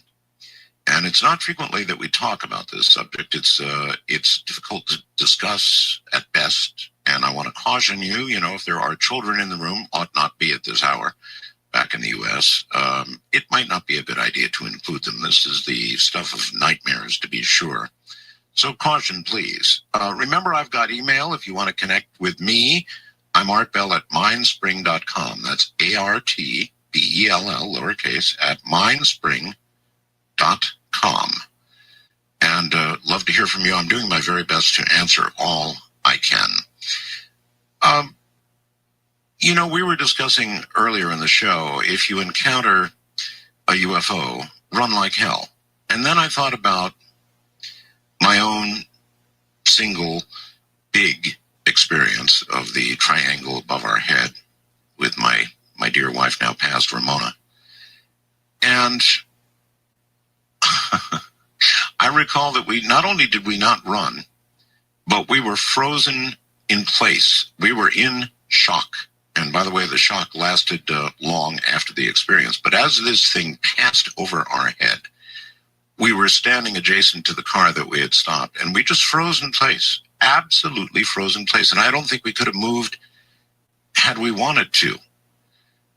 And it strikes me as kind of silly at the time, in a sense, but it was shock, absolute shock. And after it was over, Ramona was Catholic, very religious. She didn't want to talk about it. And that remained the case for years afterwards. She didn't want to talk about it. And in a way, I don't blame her, but I do recall the state of shock. And it just froze us, absolute froze us in place as this thing approached, then passed directly overhead and then kept going. We just stayed frozen for, I don't know how long, 5, 10 minutes, something like that. It was interesting. Butch, what do you think about that? Run like hell is a good thing to be suggesting here on the radio, I suppose, if you believe they're not benign. But really, that kind of thing does absolutely put you in shock. Yeah, and there's been so many other things happen with people that have stood underneath or gotten really close to them, where they've gotten radiation burns. A father and son down in the Bristol, Tennessee area suffered some pretty serious burns, and I guess the father now has developed cancer. And then, the Texas case where the 2 women and a child were burned when they got within range of one. So it's not so much the human mutilation factor or whatever. It's we just don't know what they are. We don't know if they can hurt you biologically or burn you or they're radioactive. We don't know. The gentleman that Sergeant Pendleton that touched the UFO over at Rendlesham, ran his hand across it. He said it felt warm.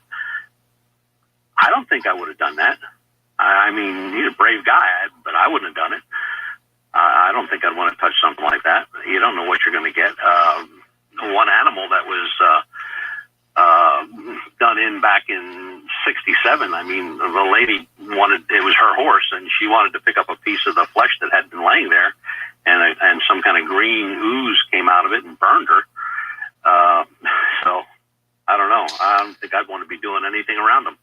Even Robbie, who fast blasts from Tokyo, Japan, says Stephen Hawking recently cautioned about the likelihood that ET is not friendly. So if a mind like Hawking thinks they may not be friendly, then the rest of us have to consider it a very strong possibility. Yes, and Stephen Hawking,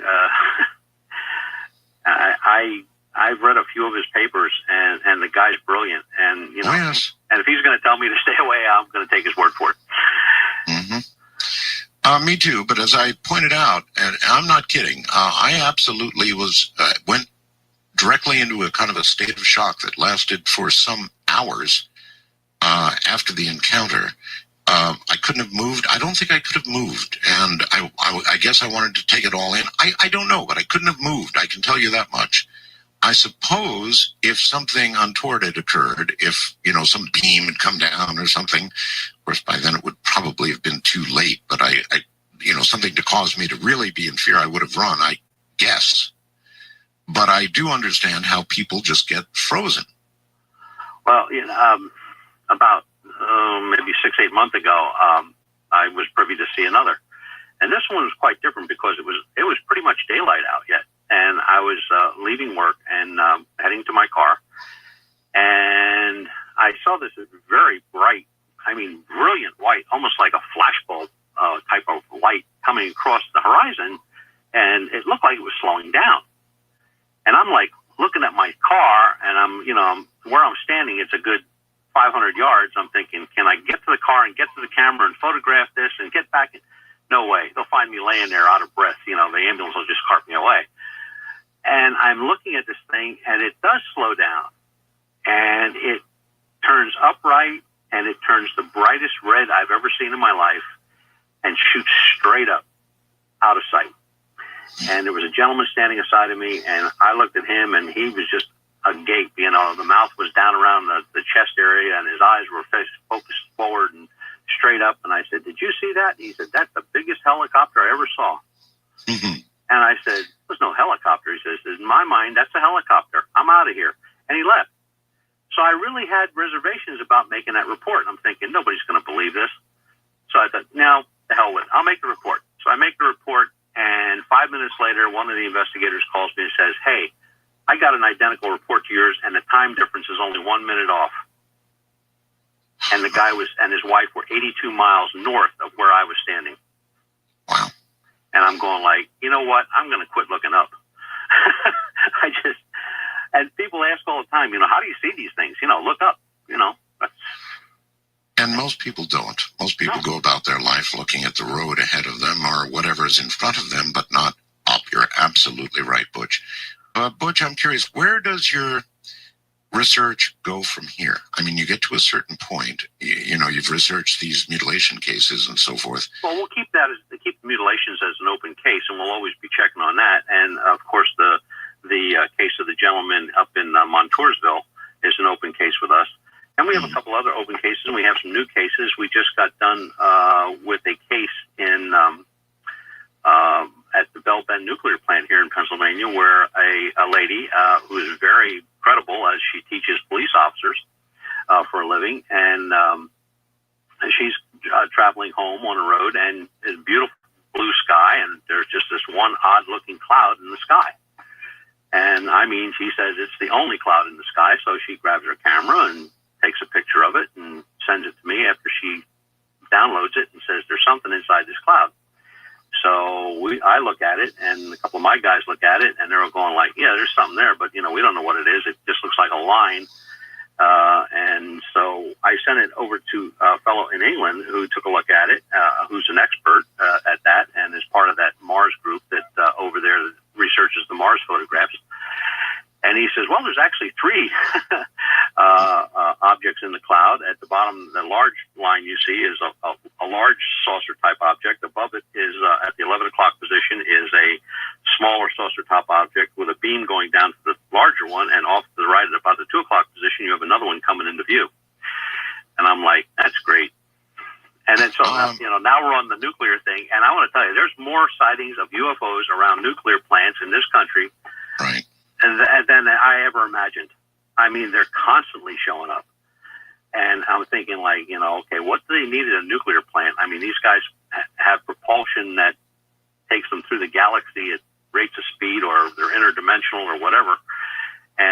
But why the interest in the nuclear plants? And then you go back where they did, they shut down complete nuclear bases where there were nuclear weapons. I'm aware of that. Butch, if you go back to the beginning of ufology, the modern beginning of ufology, it sort of coincides with the first detonation of a nuclear weapon. Now, you would think from any distance, the above-ground detonation of a nuclear weapon would get the attention of anybody interested in what's going on this little green planet. Oh, yeah. Yeah, I don't remember where I either read it or heard it at a conference or something like that, and where somebody says, they can just imagine the somebody up in space looking down when that was first detonated, going, "Oh my God, the kids have found the matches," and that's probably a very good reason. How many times did we think during the Cold War that any day would be, a nuclear holocaust? The last day. Butch, I've got to take another break, but when I come back, I'm wondering if statistically, with regard to abduction, you found any commonality in sex, age, race, religion. As you put the stats together, do we come up with anything that makes any sense at all? We'll be right back.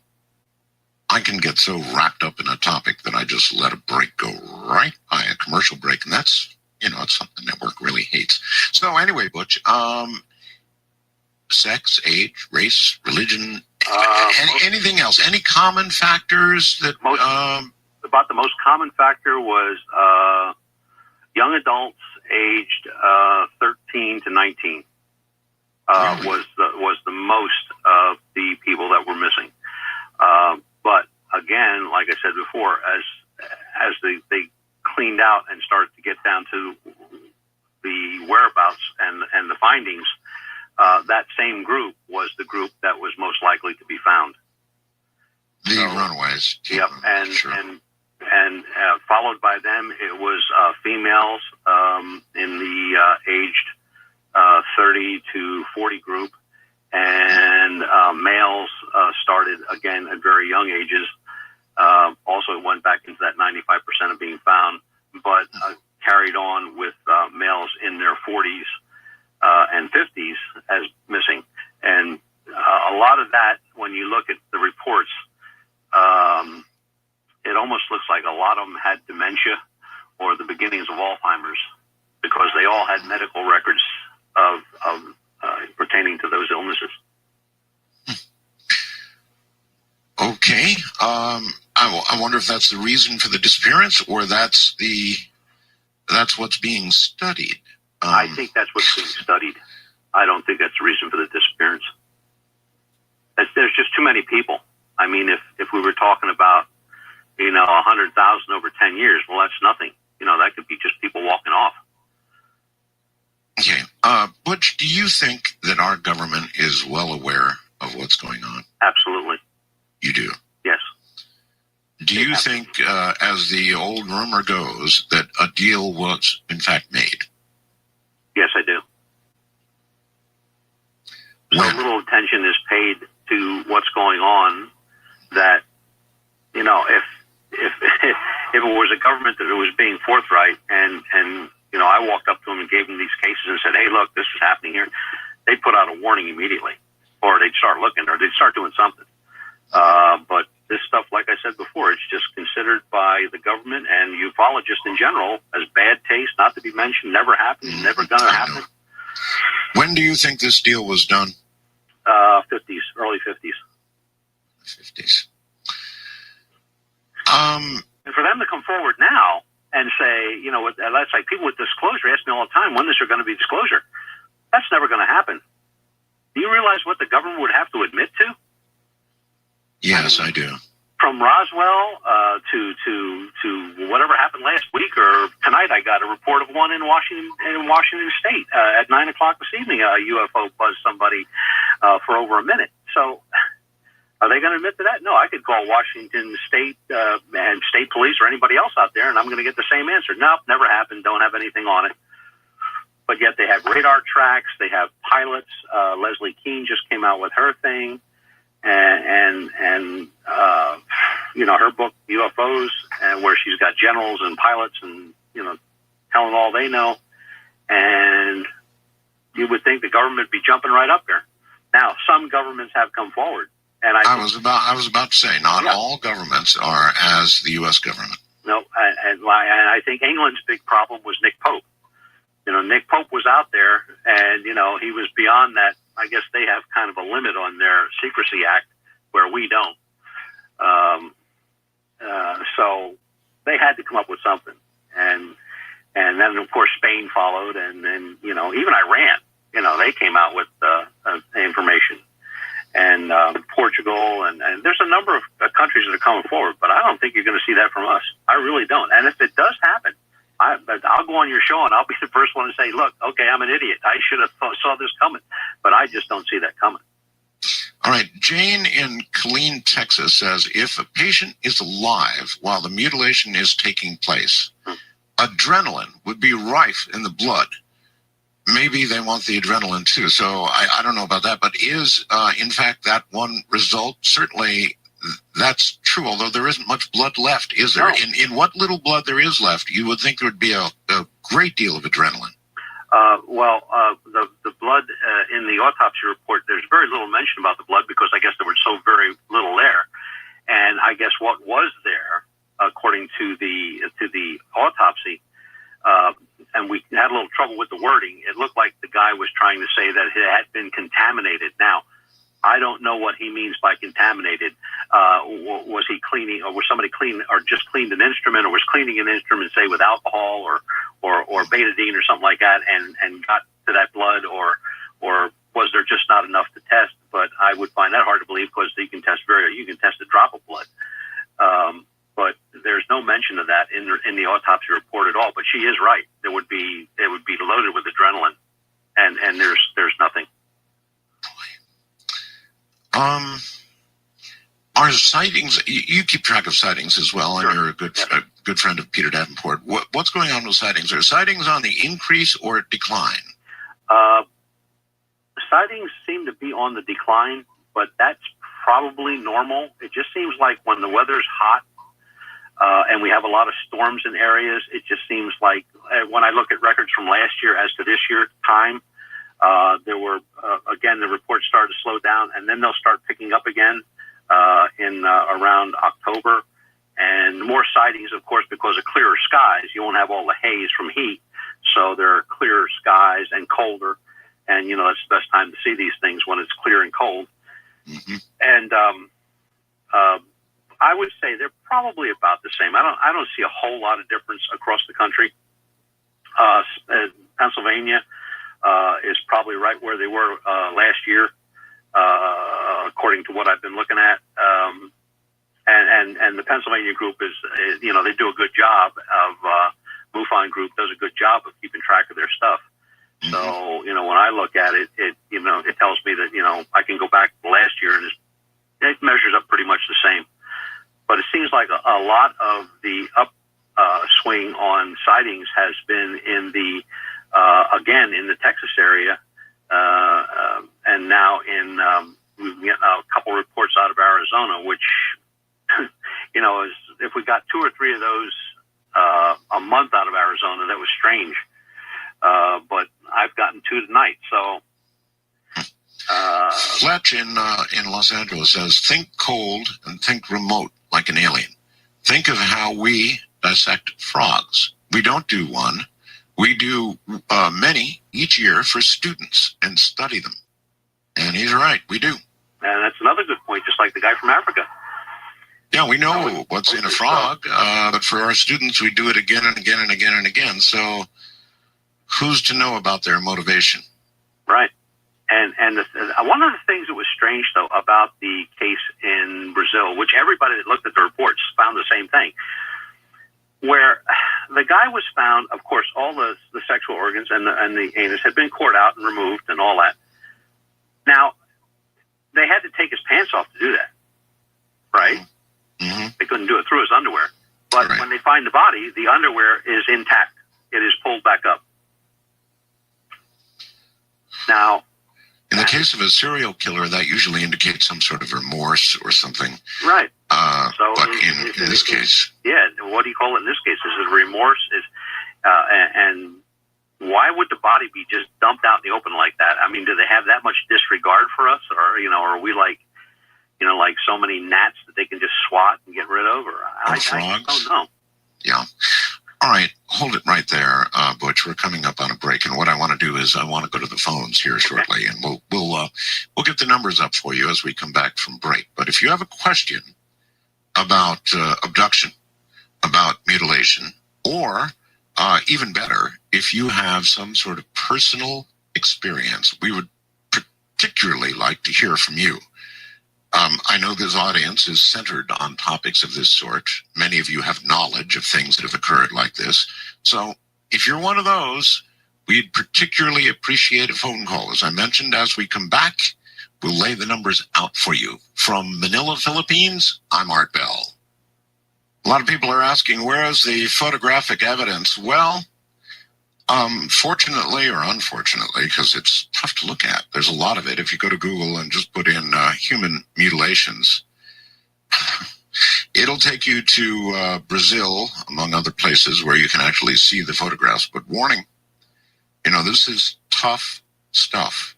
And, as a general rule, an absolute rule, really, you wouldn't see this sort of thing displayed on U.S. news anywhere.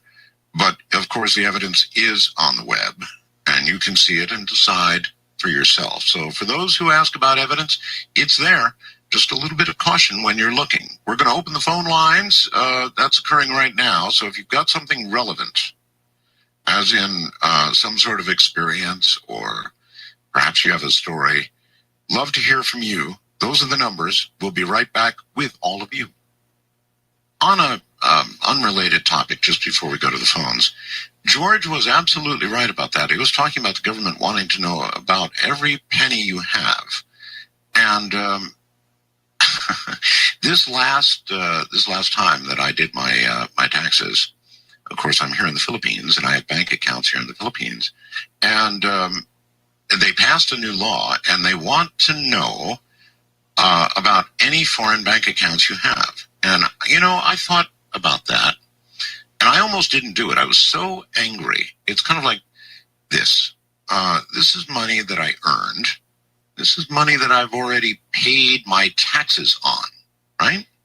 So if I wanted to take that money and go throw it in the Potomac River, I could do that, presumably.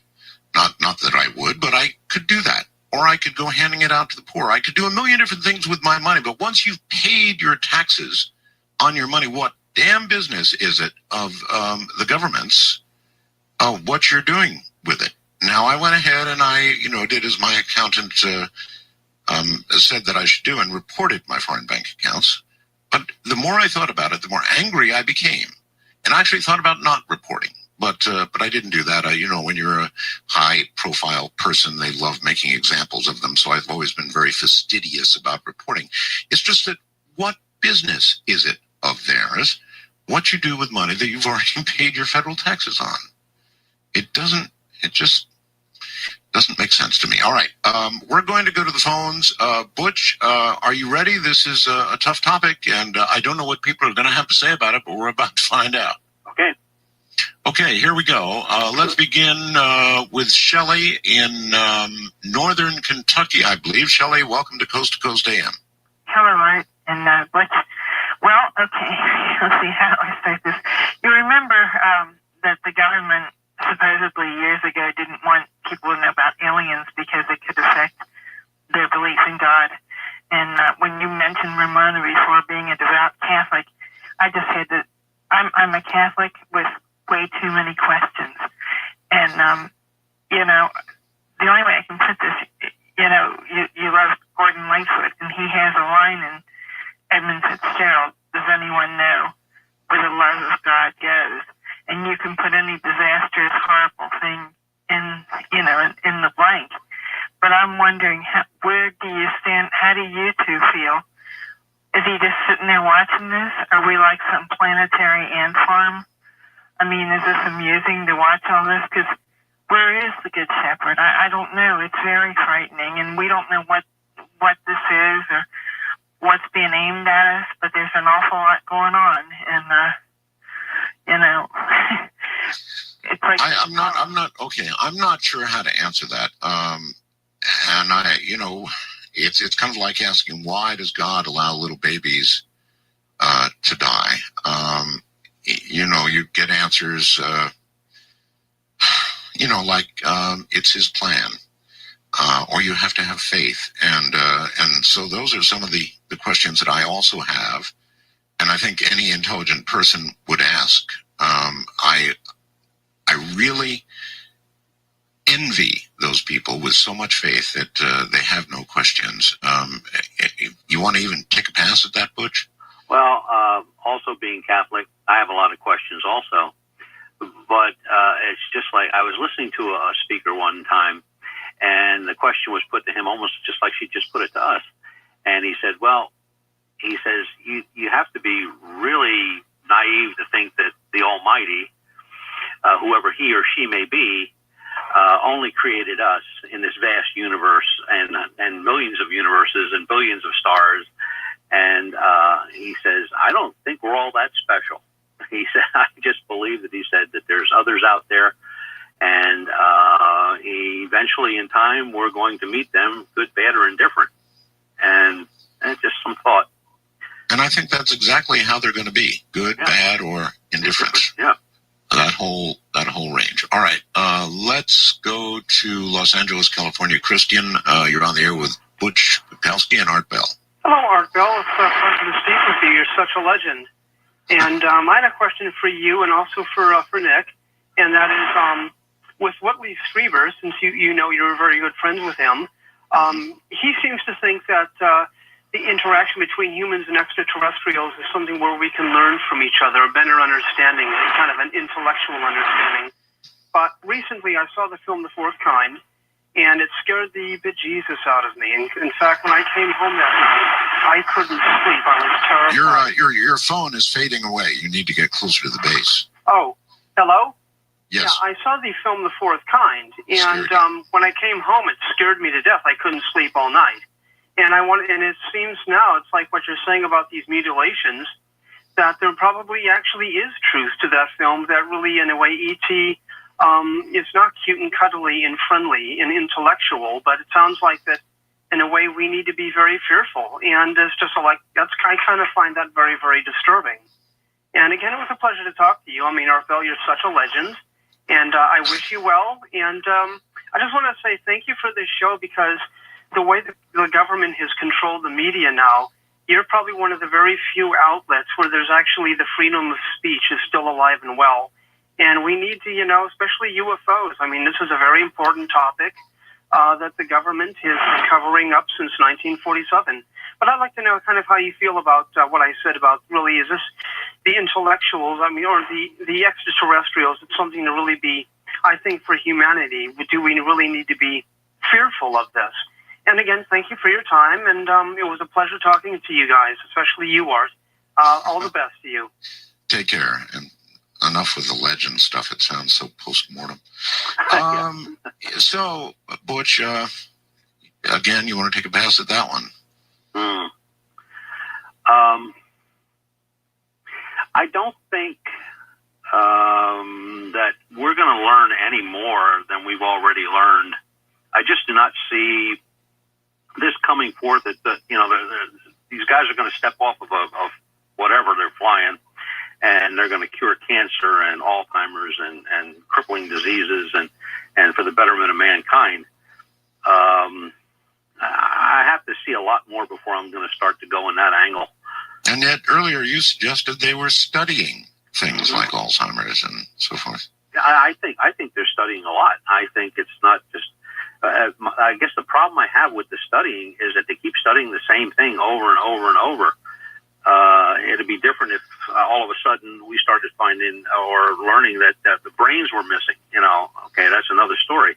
But these are the same things: the tongues, the jaws, the throats, the ears, the eyes, the sexual organs, the intestines, anus. it's the same thing. It does not change. There is no change in any case. Right. Well, okay. There are some who speculate with regard to cattle mutilations and human ones that perhaps what they're doing is monitoring our environment through sure are toxins in the air, or that would take in the nuclear. Are they getting ready to come to this planet and they want to check us out and check out what we're going to be like, or is this going to be a place that they could survive, or they could even visit without the world's type of they get a flu virus and they all die. Yeah, exactly. Or are we in the process of changing this into a place that would not be habitable for them? Right. Yeah. Interesting. All right, let's go to a wild card line. I think Oak Island, North Carolina. You're on the air. Hey, Mr. Bell, thank you for taking my call. I've waited a long time to talk to one of you guys because I know you're not going to make fun of me. But I'm a firm believer that my whole family's been abducted at one time or another. I've personally have removed an implant from the left side of my nose. After I took it out of my nose, I really don't have any recollection of being abducted or anything done to me except for some strange bruises and some marks. But there's 3 places on the left side of my body that I believe have an implant in it now, and they vibrate from time to time. And I don't know if anybody else has ever complained about these things vibrating, but mine do. And I think they put them in a tougher place for me to get to this time. And my girls, I've got 3 little children, and they draw pictures, and they're scary as hell. And I'm so afraid and so frightened and so nervous right now to talk to you. It's not even funny, but I wanted to talk to you guys about this. My wife, she complains frequently about being drawn toward the ceiling and being abducted. I think she's the first one that they started to take. And she describes these little things that come into our bedroom, not every time, but a lot more frequently than others. The little things come into our room, and that's what take her. And she describes being taken toward the ceiling. And we've moved from one end of this country to the other. We spent a year in South Dakota. She's a Sioux Indian. And we lived on her reservation for a year. And those things are out there, too. And they took us while we were out there. And they're not very nice. They're mean as hell to us. And they treat my little children like you wouldn't believe it. And they leave triangular-shaped marks on their bodies. And they look like little brown moles, and they don't always disappear.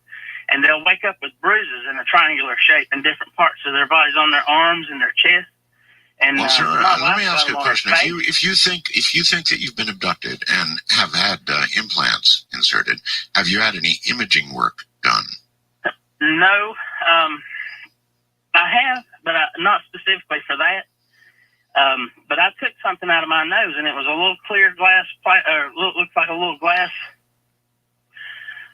shard. It was the shape of a piece of pencil lead. It just wasn't that big. It wasn't that large in diameter, and I took it from myself.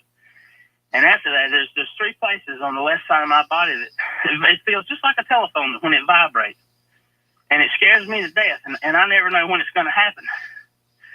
I'm standing outside right now on my job, and my wife worked down here with me as well, so she couldn't stand it anymore. She swears that they're down here. They come to visit her.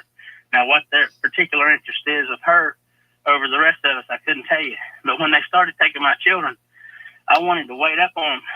And if I could get a hold of one of my weapons when those things show up, there'll be one for somebody to investigate. I can tell you that right now, because I'm not. I don't know who to talk to. I'm scared to death to mention it to people because everybody will make fun of you. And I know you guys won't. Sir, where are you located at? I'm Oak Island, North Carolina, on the East Coast. And okay, the other thing we've got down here. You need to get a hold of the North Carolina MUFON, okay? Okay. If you go online, or if you can't get it, you can email me. I'll get you the address and a person to talk to. They have great investigators down there. And as far as that vibration is concerned, do you have a magnet? Yes, sir. Take a magnet and run that magnet over that area and let them know if that vibration stopped or started when you did that with the magnet. And as far as those marks on your children's bodies, you need to photograph those, preferably with a 35 millimeter camera or a good digital camera, and get good clear shots, and get a hold of the people there at North Carolina MUFON, and they will take care of that, and they will help you. Okay. All right. Okay, listen, thank you very, very much for the call. He sounded absolutely honest to me, and kind of scared. Let's go way up north. Alberta, Canada brings Gloria. You're on the air, Gloria. Oh, hi there, Art and Butch. Hi. I have a strange experience with an ET. I woke up at dawn, and I'm sitting wide awake on my bed, and on my left is a long gray arm with a hand dangling with very pointy nails. And I look the other way and think, oh no. And I look back, and it brought its hand up, and the palm was quite pink, actually, and these long nails. Then it was down to business. It took my left pointer finger in a little saucer, and in this saucer were little black specks like coarse black pepper, and they went into my finger in an orderly manner. Then when that was finished, it said to me in my head, do not look at me. Then it was my right finger that went in the saucer, and the same thing happened, and when that was finished, they were gone. It was gone. But I know it's been back because it leaves a trademark. I've had scratches on my left palm, and the top one has left a scar, and there was blood on my covers. And the next time, it's on my shoulder, and the scars are there from the sharp, pointy nails. And I wonder if there's anyone else that had an experience like that. And I was only 75 years old. I was not young, so this is more of a mystery to me. And the next day, it was very scary for me. At the time, I was not afraid. Okay. I've never heard anything like that. Nor have I. But this is the kind of thing you get when you open lines and you listen to people. You just get these stories that are just astounding. And frankly, you know, the lady sounded completely lucid, as did the gentleman before her. I think they were very lucid. But I mean, if you call 911 or something and you tell a story like this, you know, the people in the white coats are going to show up. Yeah, they'd hang up on you for sure. Well, I don't know that they'd hang up on you, but they, you know, you'd be in some danger of getting an examination, not by aliens, but people, you know, with degrees. Yeah, I'm afraid you're right. Yeah. Judith in Ohio. Hi, you're on the air with Butch and Art Bell. Hi. Yes, I'm calling you from Ohio. I'm being shy now. I listen quite often. I work second shifts, and I stay up half the night just so I can hear you guys. I've had a lot of things in my life, and my parents have had things, and I've had a strange life. But the one thing I wanted to talk to you about tonight, let's see, it's been many years now because my son was just like 7, and now he's in his 30s, so it's almost 30 years ago. I found a foot. My son and his little friend were sled riding. My sister lives out in the country. I had gone over there to take them sled riding, and there was nobody home. The house was locked, and I was walking in a little grove of trees next to where the boys were. And in the snow was a foot. And the first thing I thought was like, oh, somebody's killed a deer, and the dogs have dragged the bones in. I picked it up, and then I got real scared for a second because I thought it was human. But I didn't have any medical training then, which I have now. But it wasn't a human foot. And even then I thought, well, this isn't made right. Stop for a moment and describe what you saw, please. Okay. Yeah, I sure will. It was like it was fresh bone. It wasn't old. It was fresh. Like if you go to the meat market and you get a bone for your dog, and it had a little bit of gristle on it. It didn't have any skin or any hair or anything. And there was like one joint where the heel is. The length of the whole thing was maybe 14 inches, 12 to 14 inches long. There was the heel part, and then from the heel, there was like one bone that would come out, clear up to a little joint, and then there was like there were several of these, not like 2 or 3, but maybe like 4 to 6 or 7 of these. Listen, I've got to break this. I'm going to ask you to hold on through the break. Can you afford to do that? Oh, sure. All right, we're coming up to a break, so stay right where you are. Butch, stay where you are. From Manila in the Philippines, I'm Art Bell, and we'll be right back.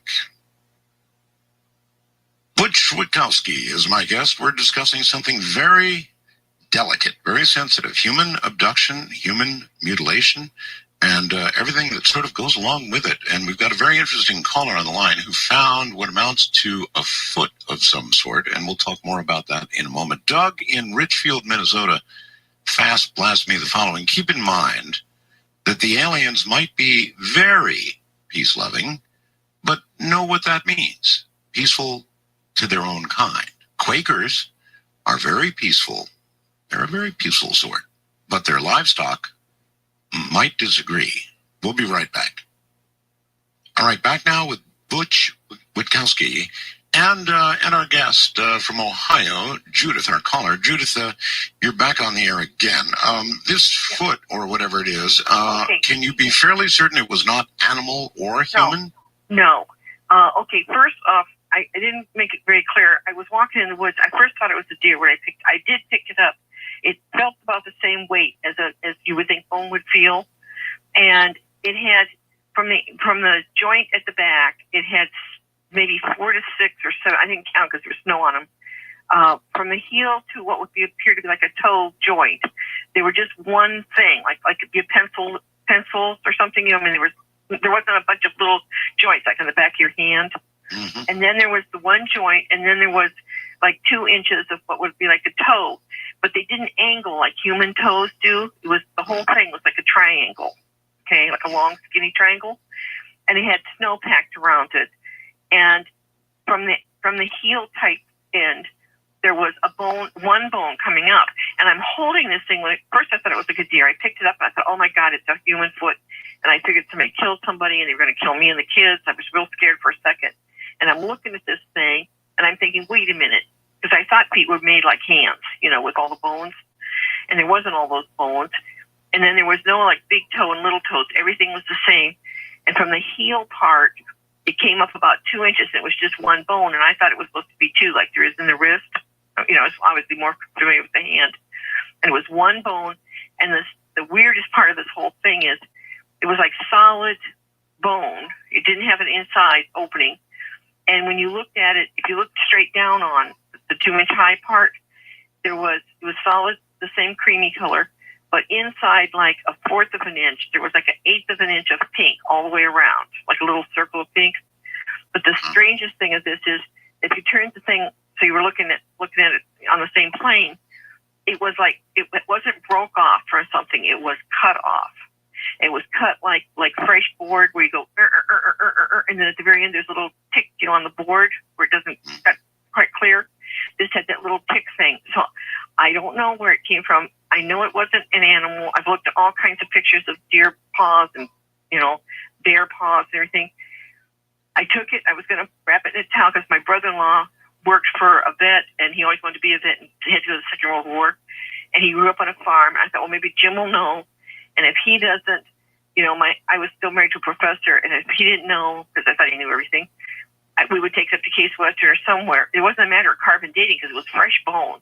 And I wrapped it in a towel that I had in the car, and I was going to put it in the car, and my son, and he held it too. We both held it. It wasn't just something we looked at. Right. And he was freaking out, and he never really freaked out about things. And Bradley says, oh, Mom, don't put that in the car. I don't want that in the car with us. So I stuck it in the crock of the tree along the corner of my sister's house as high as I could reach. Mm-hmm. And this is way out in the country. And I took Denny home. I came right back, and my brother-in-law and sister and everybody was there. Now, the summer before, there was lights in the woods, which is another, I don't know if they're connected or not with this, and without going into that, but there was some weird light in the woods. Okay, well, what became, for the sake of time here, what became of it? What happened? Well, it was gone. That's what I'm trying to say. I went in the house, and my sister saying, well, have some coffee. I had a quick cup of coffee. I said, I got to go out and get this thing before it gets dark, because it was in the winter. It was starting to get dark. And I told them, that I had this thing in the tree, and they all kind of like laughed at me. And they didn't remember the light they saw in the summer. I guess I'm getting into something I didn't mean to. My parents had followed a light like 16 or 20 years before that, they followed a light one night for miles. Right, but this thing was gone. That memory was gone from their that same day. I went to my mom's because I was upset about this whole thing. And my mom and my stepdad had never, ever wavered in this memory of following this light. And the memory was gone till the day they died. That's kind of scary. But okay. Listen, thank you. We're going to have to go, but thank you very, very much for the call. What a shame. I can understand the son didn't want it in the car, but what a shame something like that was not preserved and identified. Butch, have you heard of cases like that where a body part that's apparently not human or animal has been found? No, not at all. No, not in any of the research I've done have we come across anything like that. Boy, you never know what you're going to get on these lines. All right, to Davis, Oklahoma. Farlane, you're on the air. Hi, thanks for taking my call. Sure. During the early year, 94, I think it was around March, I was on a trip from Oklahoma to Illinois. And I had enough time to report to work that morning. And on the way there, I don't know exactly what happened. I just realized that I woke up while I was driving. And I was looking at my dash light, and I was confused. I couldn't figure out what I was looking at. And then it occurs to me, holy crap, I'm driving a car. And I grabbed the steering wheel, put my foot on the gas pedal, and I looked in my rearview mirror. There's no one around on the interstate. This is somewhere in Missouri. And I'm driving and driving and driving. I realized I am not going to make it in on time. I had to find a payphone, call my boss, because I didn't have a cell phone back then in 94. And he just told me to take the day off. I arrived to my destination 3.5 hours later than I should have. And it was just one of those things. I just had to shrug my shoulders, try to figure out what in the world happened. I have no idea. But so in other words, you had a big hunk of missing time. 3.5 hours of missing time. But I wasn't familiar with the term missing time back then. And 10 years later, 2 of my children, along with 2 of the neighbor children, saw a disc hovering near my house. And they all saw it. And I called MUFON. I got Sam Maranto, the state section director for Illinois MUFON, came and investigated that. And that's when I started finding out about all the different terminology and the missing time. And I would love to try to go underneath some regression hypnotism or something to figure out what happened to me. There's a group in California called Opus, OPUS. And if you give them a call, you can get their number right off the internet. They have a direct line. Give them a call, and they'll set you up or get you to the right person to do a regression. Hey, that'd be great. Thank you. You're welcome, sir. Thank you very much for the call. Opus, huh? Yeah. So there really are people who can help you out if you've had this sort of thing occur. Yeah. There's people on the West Coast, and then of course you have Dr. Jacobs here on the East Coast. Sure. And, Dr. Jacobs, Dr. David Jacobs, and Opus, they do a fine job, and we've related a couple cases to them over the years. Okay, to Jason in Palm Springs. Hi, Jason, you're on the air. Oh, hi. I haven't talked to you since I called up one time and told you I could hear you getting sicker as the night went on. You needed to take the day off and play some of the ones that you had already done, and the rest is history. So how have you been over the years? I'm fine. Now, at that time, I was looking into earthquake thing that I'm doing, and consequently, I was out at night all the time. Now, let me give you some back data on this, and that is that I am more than a hermaphrodite. I am double-sexed. I was born double. And I needn't tell you that this has led to hundreds of abductions. I don't need to go into because I'm sure everyone has a vivid imagination. And so you're actually double-sexed. In other words, everything of both. 2 ovaries, 2 testes, and all the accoutrements thereof. Got it. And for that reason, you think they're particularly interested in you, and you say you've been abducted again and again? Oh, my, yes. Yeah, all the time. And what happens sometimes is that they forget to tell the little guys that picked you up to erase my memory. because they get excited when they get a new person in out at the base. They me and show me off, and they get excited, and because they've never seen anything like this before, and they forget to tell them to cut it off. As a result, I have a lot of memory of the abductions and what they're doing. And this may sound crazy, but I can show you where the underground bases are. There are fallen angels, and there are coexist with the military. They're allowed to because they're giving them data that makes them big, strong armies. And the whole thing is known to the government. Okay, well, you set us off in a good direction. I'm going to leave it at that. Butch, it is interesting. He said fallen angels. Well, there are theories from fallen angels to aliens to time travelers. That's a big one. And interdimensional beings. So I guess you pretty much think it's aliens that are doing this, or is it a combination of all of the above? Pretty much aliens. Pretty much aliens. Yeah. Okay. I found I've read a lot of stuff and looked at a lot of reports on, Nephilim and the fallen angels, and although some of the theories seem like they're tailor-made to give you an answer, they just take you off in a totally different direction. Next thing you know, it's just a religious thing or. Well, I think people tend to ascribe whatever their belief system tells them they think it would be to that. But you're sticking with aliens. Okay, yeah. Drew in Tulsa, Oklahoma. You're on the air with Butch Witkowski and Art Bell. How you doing, Art? Okay. Been a fan for like 10 years. I think I got something to say tonight. Okay. Sometimes, it might be aliens, but sometimes it may be, the Illuminati, and they could hypnotize and make you believe it was an alien. And I'm saying if you own a copy of the Bible, you allow the Illuminati's curse to abduct or whatever. I'll explain. Okay, now John Todd, a former ex-Illuminati, states all original big money music recordings get cursed on an altar on a full moon, and they channel like Satan and his army all to follow every single copy. And John Todd also stated that the Vatican's altar was designed from a previously built satanic altar. A lot of Illuminati have reported that they have went to the Vatican to get promoted, initiated, and stuff like that. So I'm saying that I'm guessing the Vatican's so-called original documents are cursed to allow Satan's army to follow every single copy of the Bible. If you own a copy, you get permission to Illuminati to do whatever. Okay, well, I appreciate the call, and here we go off in the religious direction. And that's exactly what happens with a lot of that.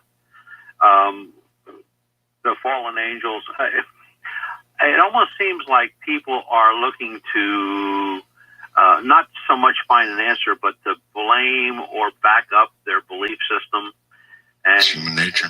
Yeah, and it's just human nature. I mean, they go one way or the other. They either blame the churches and denominations for something they've done in the past, and God knows, that Catholics, we've killed more people in Cecil B. DeMille in the name of religion. And the same thing with aliens. It's just the belief system, and it's like I always try to tell people, try to read as much as you can. There's enough good information out there to set your mind in a proportion where you can at least tell the difference between an alien and a fallen angel or a Nephilim or giants or whatever they're going to bring up next week. Mm-hmm. But all right, I'm going to stick with the aliens. Okay, you can't really rule any of it out. No, you can't. But until there's better evidence, I'm going to stick with the alien guys. Good enough. Pasadena, California brings Roger. You're on the air, Roger. Welcome. Hey, Art. Thanks. Appreciate it. How you doing, buddy? Sure. I'm fine. Wow, there's a lot of stuff going on. I'm listening to a lot of the things that are being said about the operating and the animal, dissect the animals up and the humans. But it sounds like a lot of just scientific experimentation. The way we would look at an animal or a person that we'd never seen before, we naturally want to dissect it, take it apart, reverse engineer it, see how it works. The same thing with a piece of advanced technology that just landed in a field. We take it apart, reverse engineer it, see how we could benefit from it, either socially or medically. Mm-hmm. And from what I've read about reports, people being abducted that have been brought back, they tend to be repeat abductees, and they come from a family of or generations of people that have had similar experiences, almost like they're trying to trace the DNA or the line of the DNA, how it's evolving and what's affecting it and how. And also a lot of these things are described as being as having no reproductive organs. So the only way that they can propagate or continue their line is through cloning, from what I've read. So maybe they're trying to find a way to get our organs to work in their bodies or in their cloning processes. That's as good a theory as any. Yeah. Butch, what do you think? Well, yeah, and it's a good theory because cow blood can be substituted for human blood for a very short period of time, and all these cattle, no blood. So, are they trying to, upgrade their immune system or prepare themselves for our toxic systems that we have here? Who knows? But I think he's got a good point there. Mm-hmm. Angie in Santa Fe, New Mexico. Good morning, Angie. You're on the air. Hi, Art. Hi, Butch. I had a theory. I wanted to know what you thought. John Teeter, the time traveler, had said that in the future, mad cow disease would be rampant and cause Alzheimer's and CJD in humans, and maybe perhaps the mutilations are from future or aliens in the future. I don't know. They might be cloned too, but they're getting genetic material from humans and cows from here, from now, right before the disease goes really rampant, and then they're trying to either cure or clone people in the future or something, trying to figure it out. What do you think of that? Well, there it is, Butch, the time traveler theory. And I happen to be one of those that believe in that time traveler and interdimensional theory, because some of the sightings that have been photographed and videotaped, and with infrared especially, they come from nowhere and they go to nowhere. I mean, they come out of nowhere and they disappear just as quick as they come. So that she's got a possibility there. I just think that there is a use, whatever the use is, there is a use for the organs they're taking. And they keep taking the same organs. And we've only really started looking at this, the ufology as a whole has only started looking at these mutilations since the 50s. So we know they've been here thousands of years. So is it something that they just can't do and they keep trying? Or is it something they just keep trying to experiment in? Or are they constructing hybrids out of the organs that they're taking? Judy in Ontario, up in Canada. Hi, you're on the air. Hi. Didn't they do this type of stuff in concentration camps? And weren't we warned that they would use the alien card? And I'll believe in aliens when they show us everything that's in all those underground bases. Well, I'm with you on that. And yes, they did do this kind of thing in concentration camps. And yes, they did it again and again and again and again. Hundreds of thousands. Mm-hmm. And so people ask, why do they keep repeating?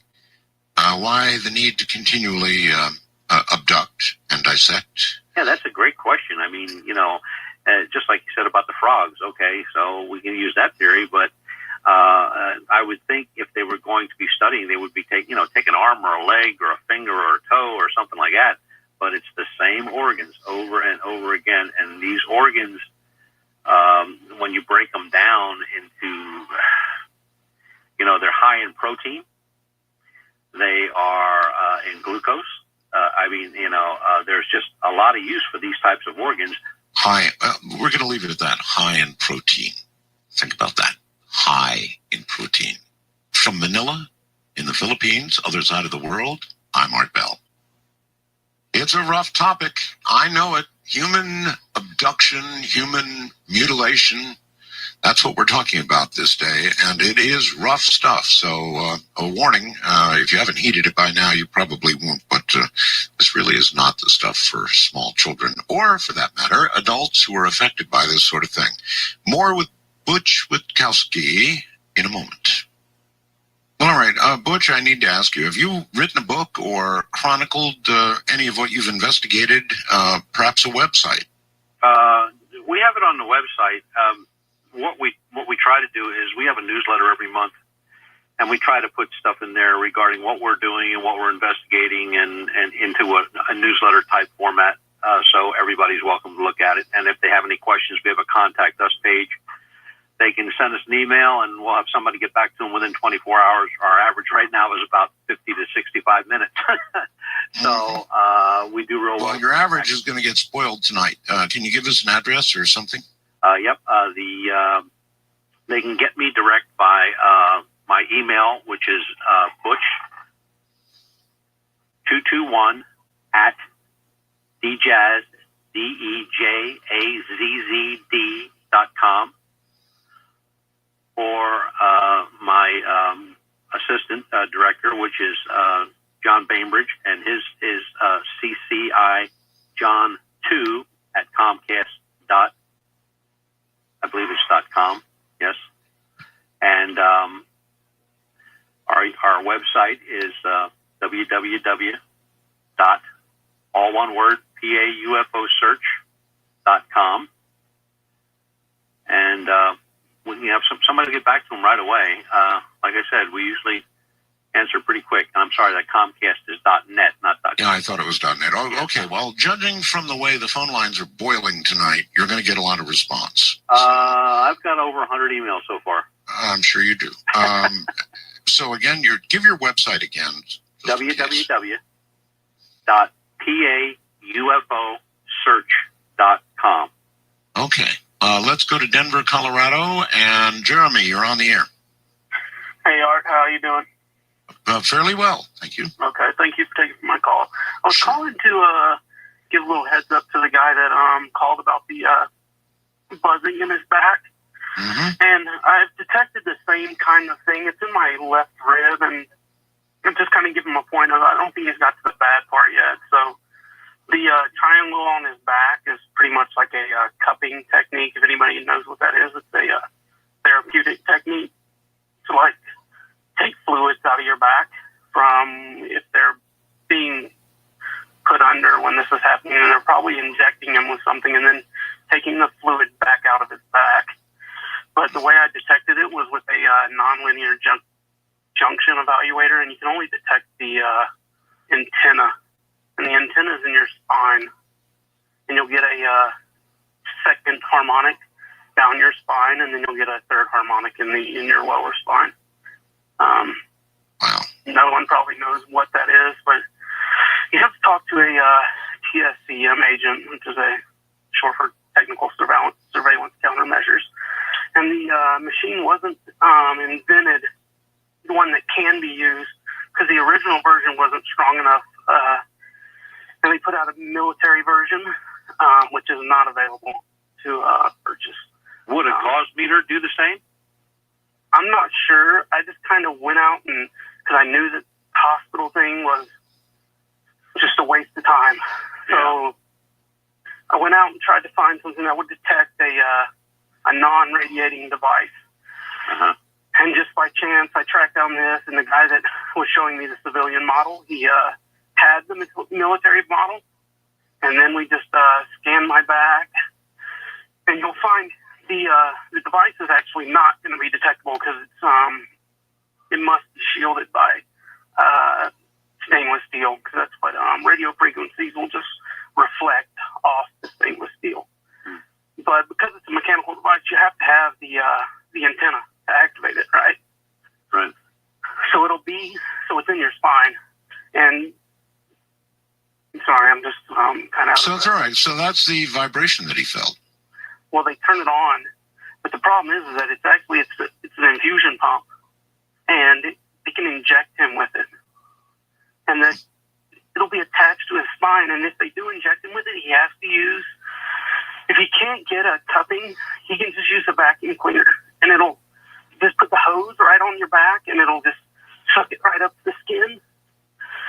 Because if they inject him, it's going to be like it feels like they poured like radioactive waste in your spine. Okay, that sounds pleasant. Butch, you also suggested a magnet.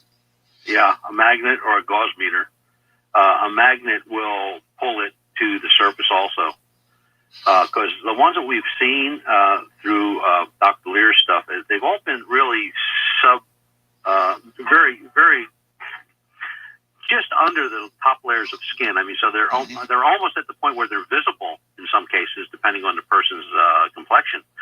But a couple, and any X-ray will pick it up. Any X-ray will pick it up.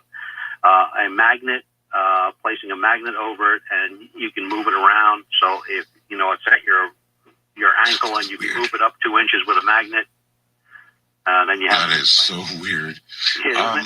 Yeah, very weird. Joe in Berkeley, California, you're on the air. Art, a pleasure to talk to you. Long-time listener, first-time caller. I know I'm going to sound like a nut, so I apologize. But back in 1963 in Bergen County, New Jersey, on a rural road, I was parked with my girlfriend who had a couple of traits, one of which was she was a trance medium, which I was a little lukewarm on myself. But we were smoking a cigarette, and as we looked out at the trees, there was sort of a glow behind the trees, but it was sort of a funny glow in that if you looked directly at it, you really couldn't see it, but if you looked away from it, you could. Anyway, she says to me, they want you to get out of the car, and I'm like, yeah, okay. So anyway, I get out of the car, and I'm looking around in the sky, and as I'm looking, I brush against something about mid-thigh, and at the exact same time that I brushed against something, I heard something go through my head, and it said, compressed gas, 2 valves. And, of course, this means absolutely nothing to me. I looked down, and there wasn't anything there. I thought perhaps there might be a bush that I brushed into, but there was nothing there. I got back in the car, and then we drove for probably maybe 2 or 3 miles, and all of a sudden the hair in the back of my head stood up. And I got very, very frightened. I pulled over and I stopped because in my pocket in that exact location, I had a gas cigarette lighter, which in fact would be compressed gas, 2 valves. It's not exactly the way I would describe a cigarette lighter. But anyway, I wasn't abducted. I didn't see any loss of time. But I did have something happen there, which I thought was quite unusual. No, very unusual, very interesting, and that would be the way somebody technically would describe a lighter. Sure. That's fascinating. Well, first time I heard that one, but that's the first time I've heard it too. Yeah, that's something there. Okay, Kelly, St. Paul, Minnesota, I guess. Mr. Bill, good afternoon or good morning, wherever you may be. It's great to hear you again. Thank you. I just had a question for Mr. Witkowski. Thank you for your work. I'm former military. For the past 13 years, I've worked law enforcement, security. I know you just gave your contact information, and thank you for doing so.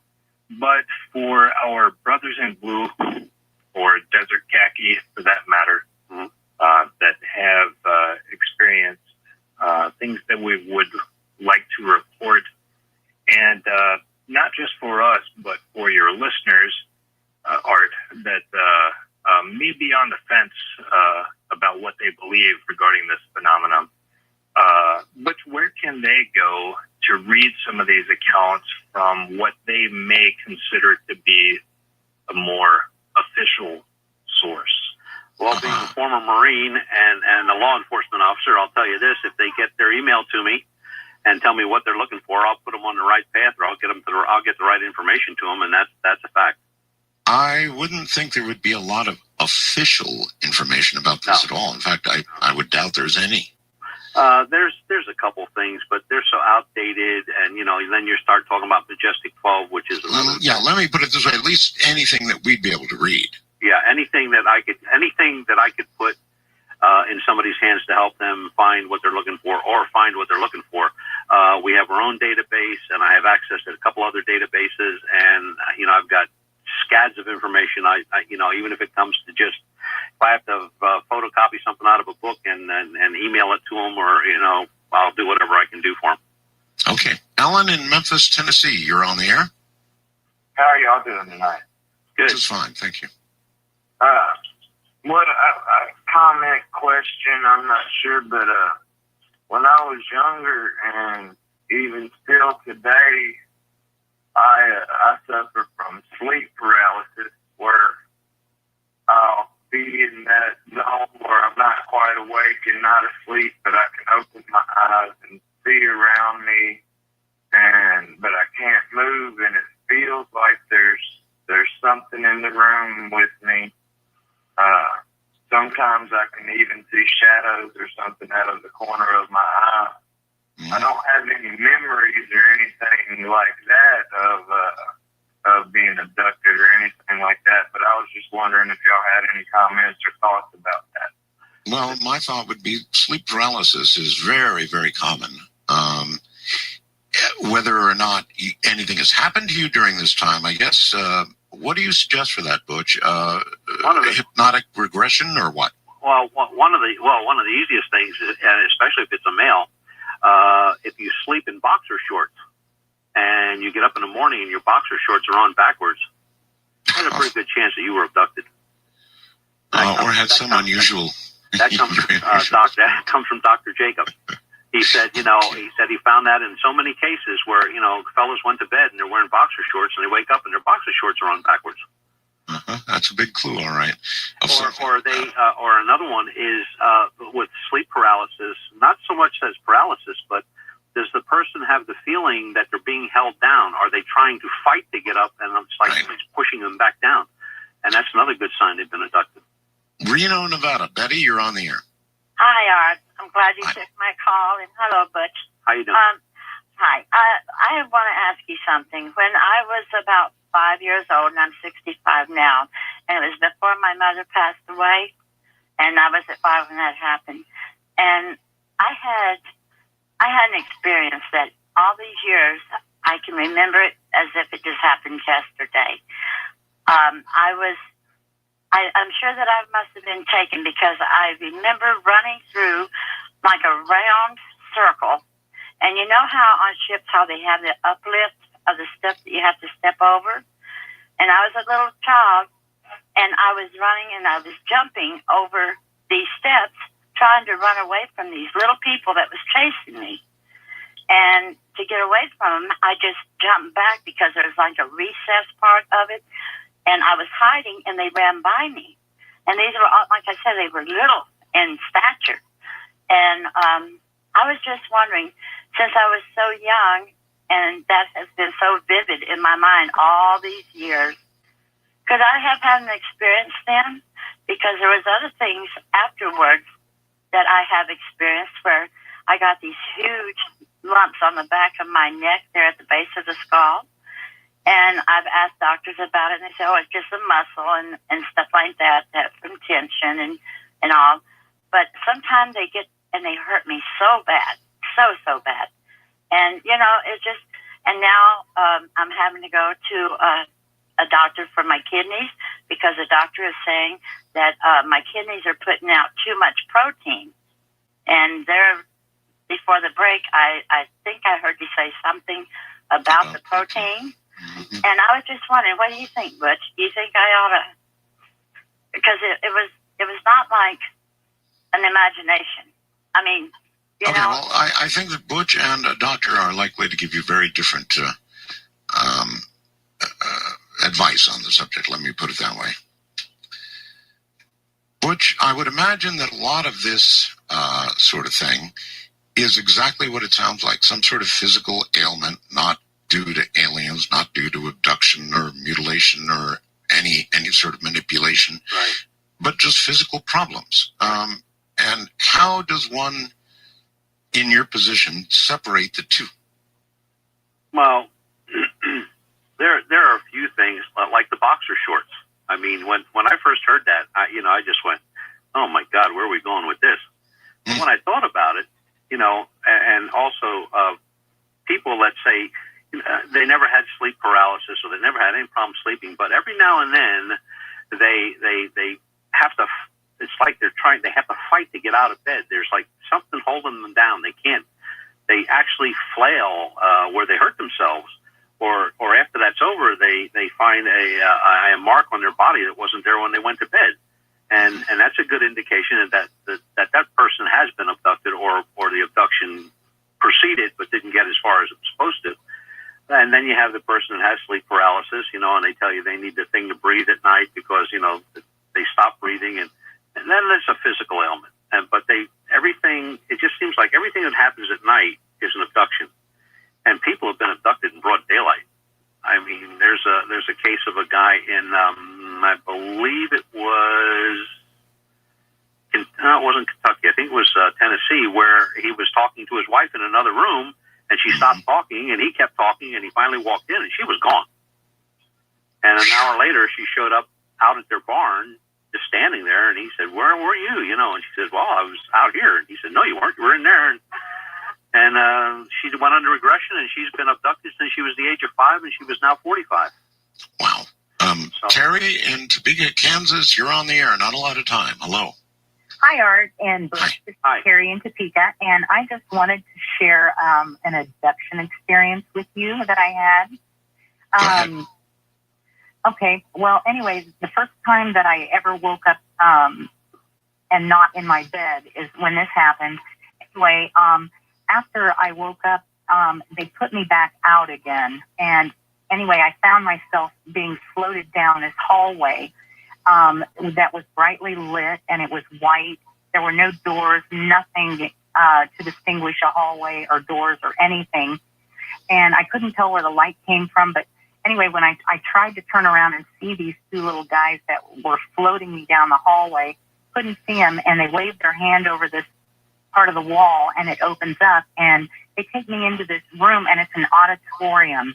And they set me in this balcony by myself, and down below me are just hundreds of people in this audience, and it just looks like a normal audience. But I could sense that they weren't really human, even though they kind of looked human. Anyway, so I'm sitting there, and these two guys wouldn't let me turn around, and they told me telepathically to try not to leave again because they would be standing right outside the door, and they would catch me if I did. Anyway, so I'm sitting there, and all of a sudden, this woman walks out on the stage, and everybody in the audience kind of quieted down. And it was a round room. And anyway, she started singing this scale, and she was just horrible. And anyway, the audience started laughing at her, and it reminded me of, just a story out of, some 50s greasers, like West Side Story type thing, and anyway, everybody in the audience started laughing at her. And then they started throwing, cheesy. I'm so sorry to do this, but she got cut off anyway. I'm so sorry to do this, but we're literally out of time. Butch, it has been an honor to have you on the program. It's a very, very difficult subject, and I'm honored to have had the opportunity to talk about it with you. And the honor's all mine. It's a pleasure to be there. And okay, we will do this again, Butch. I guarantee we'll do it again. It's a whale of a subject. Yes, it is. Take care, and good night, my friend. Good night. You take care. All right, folks.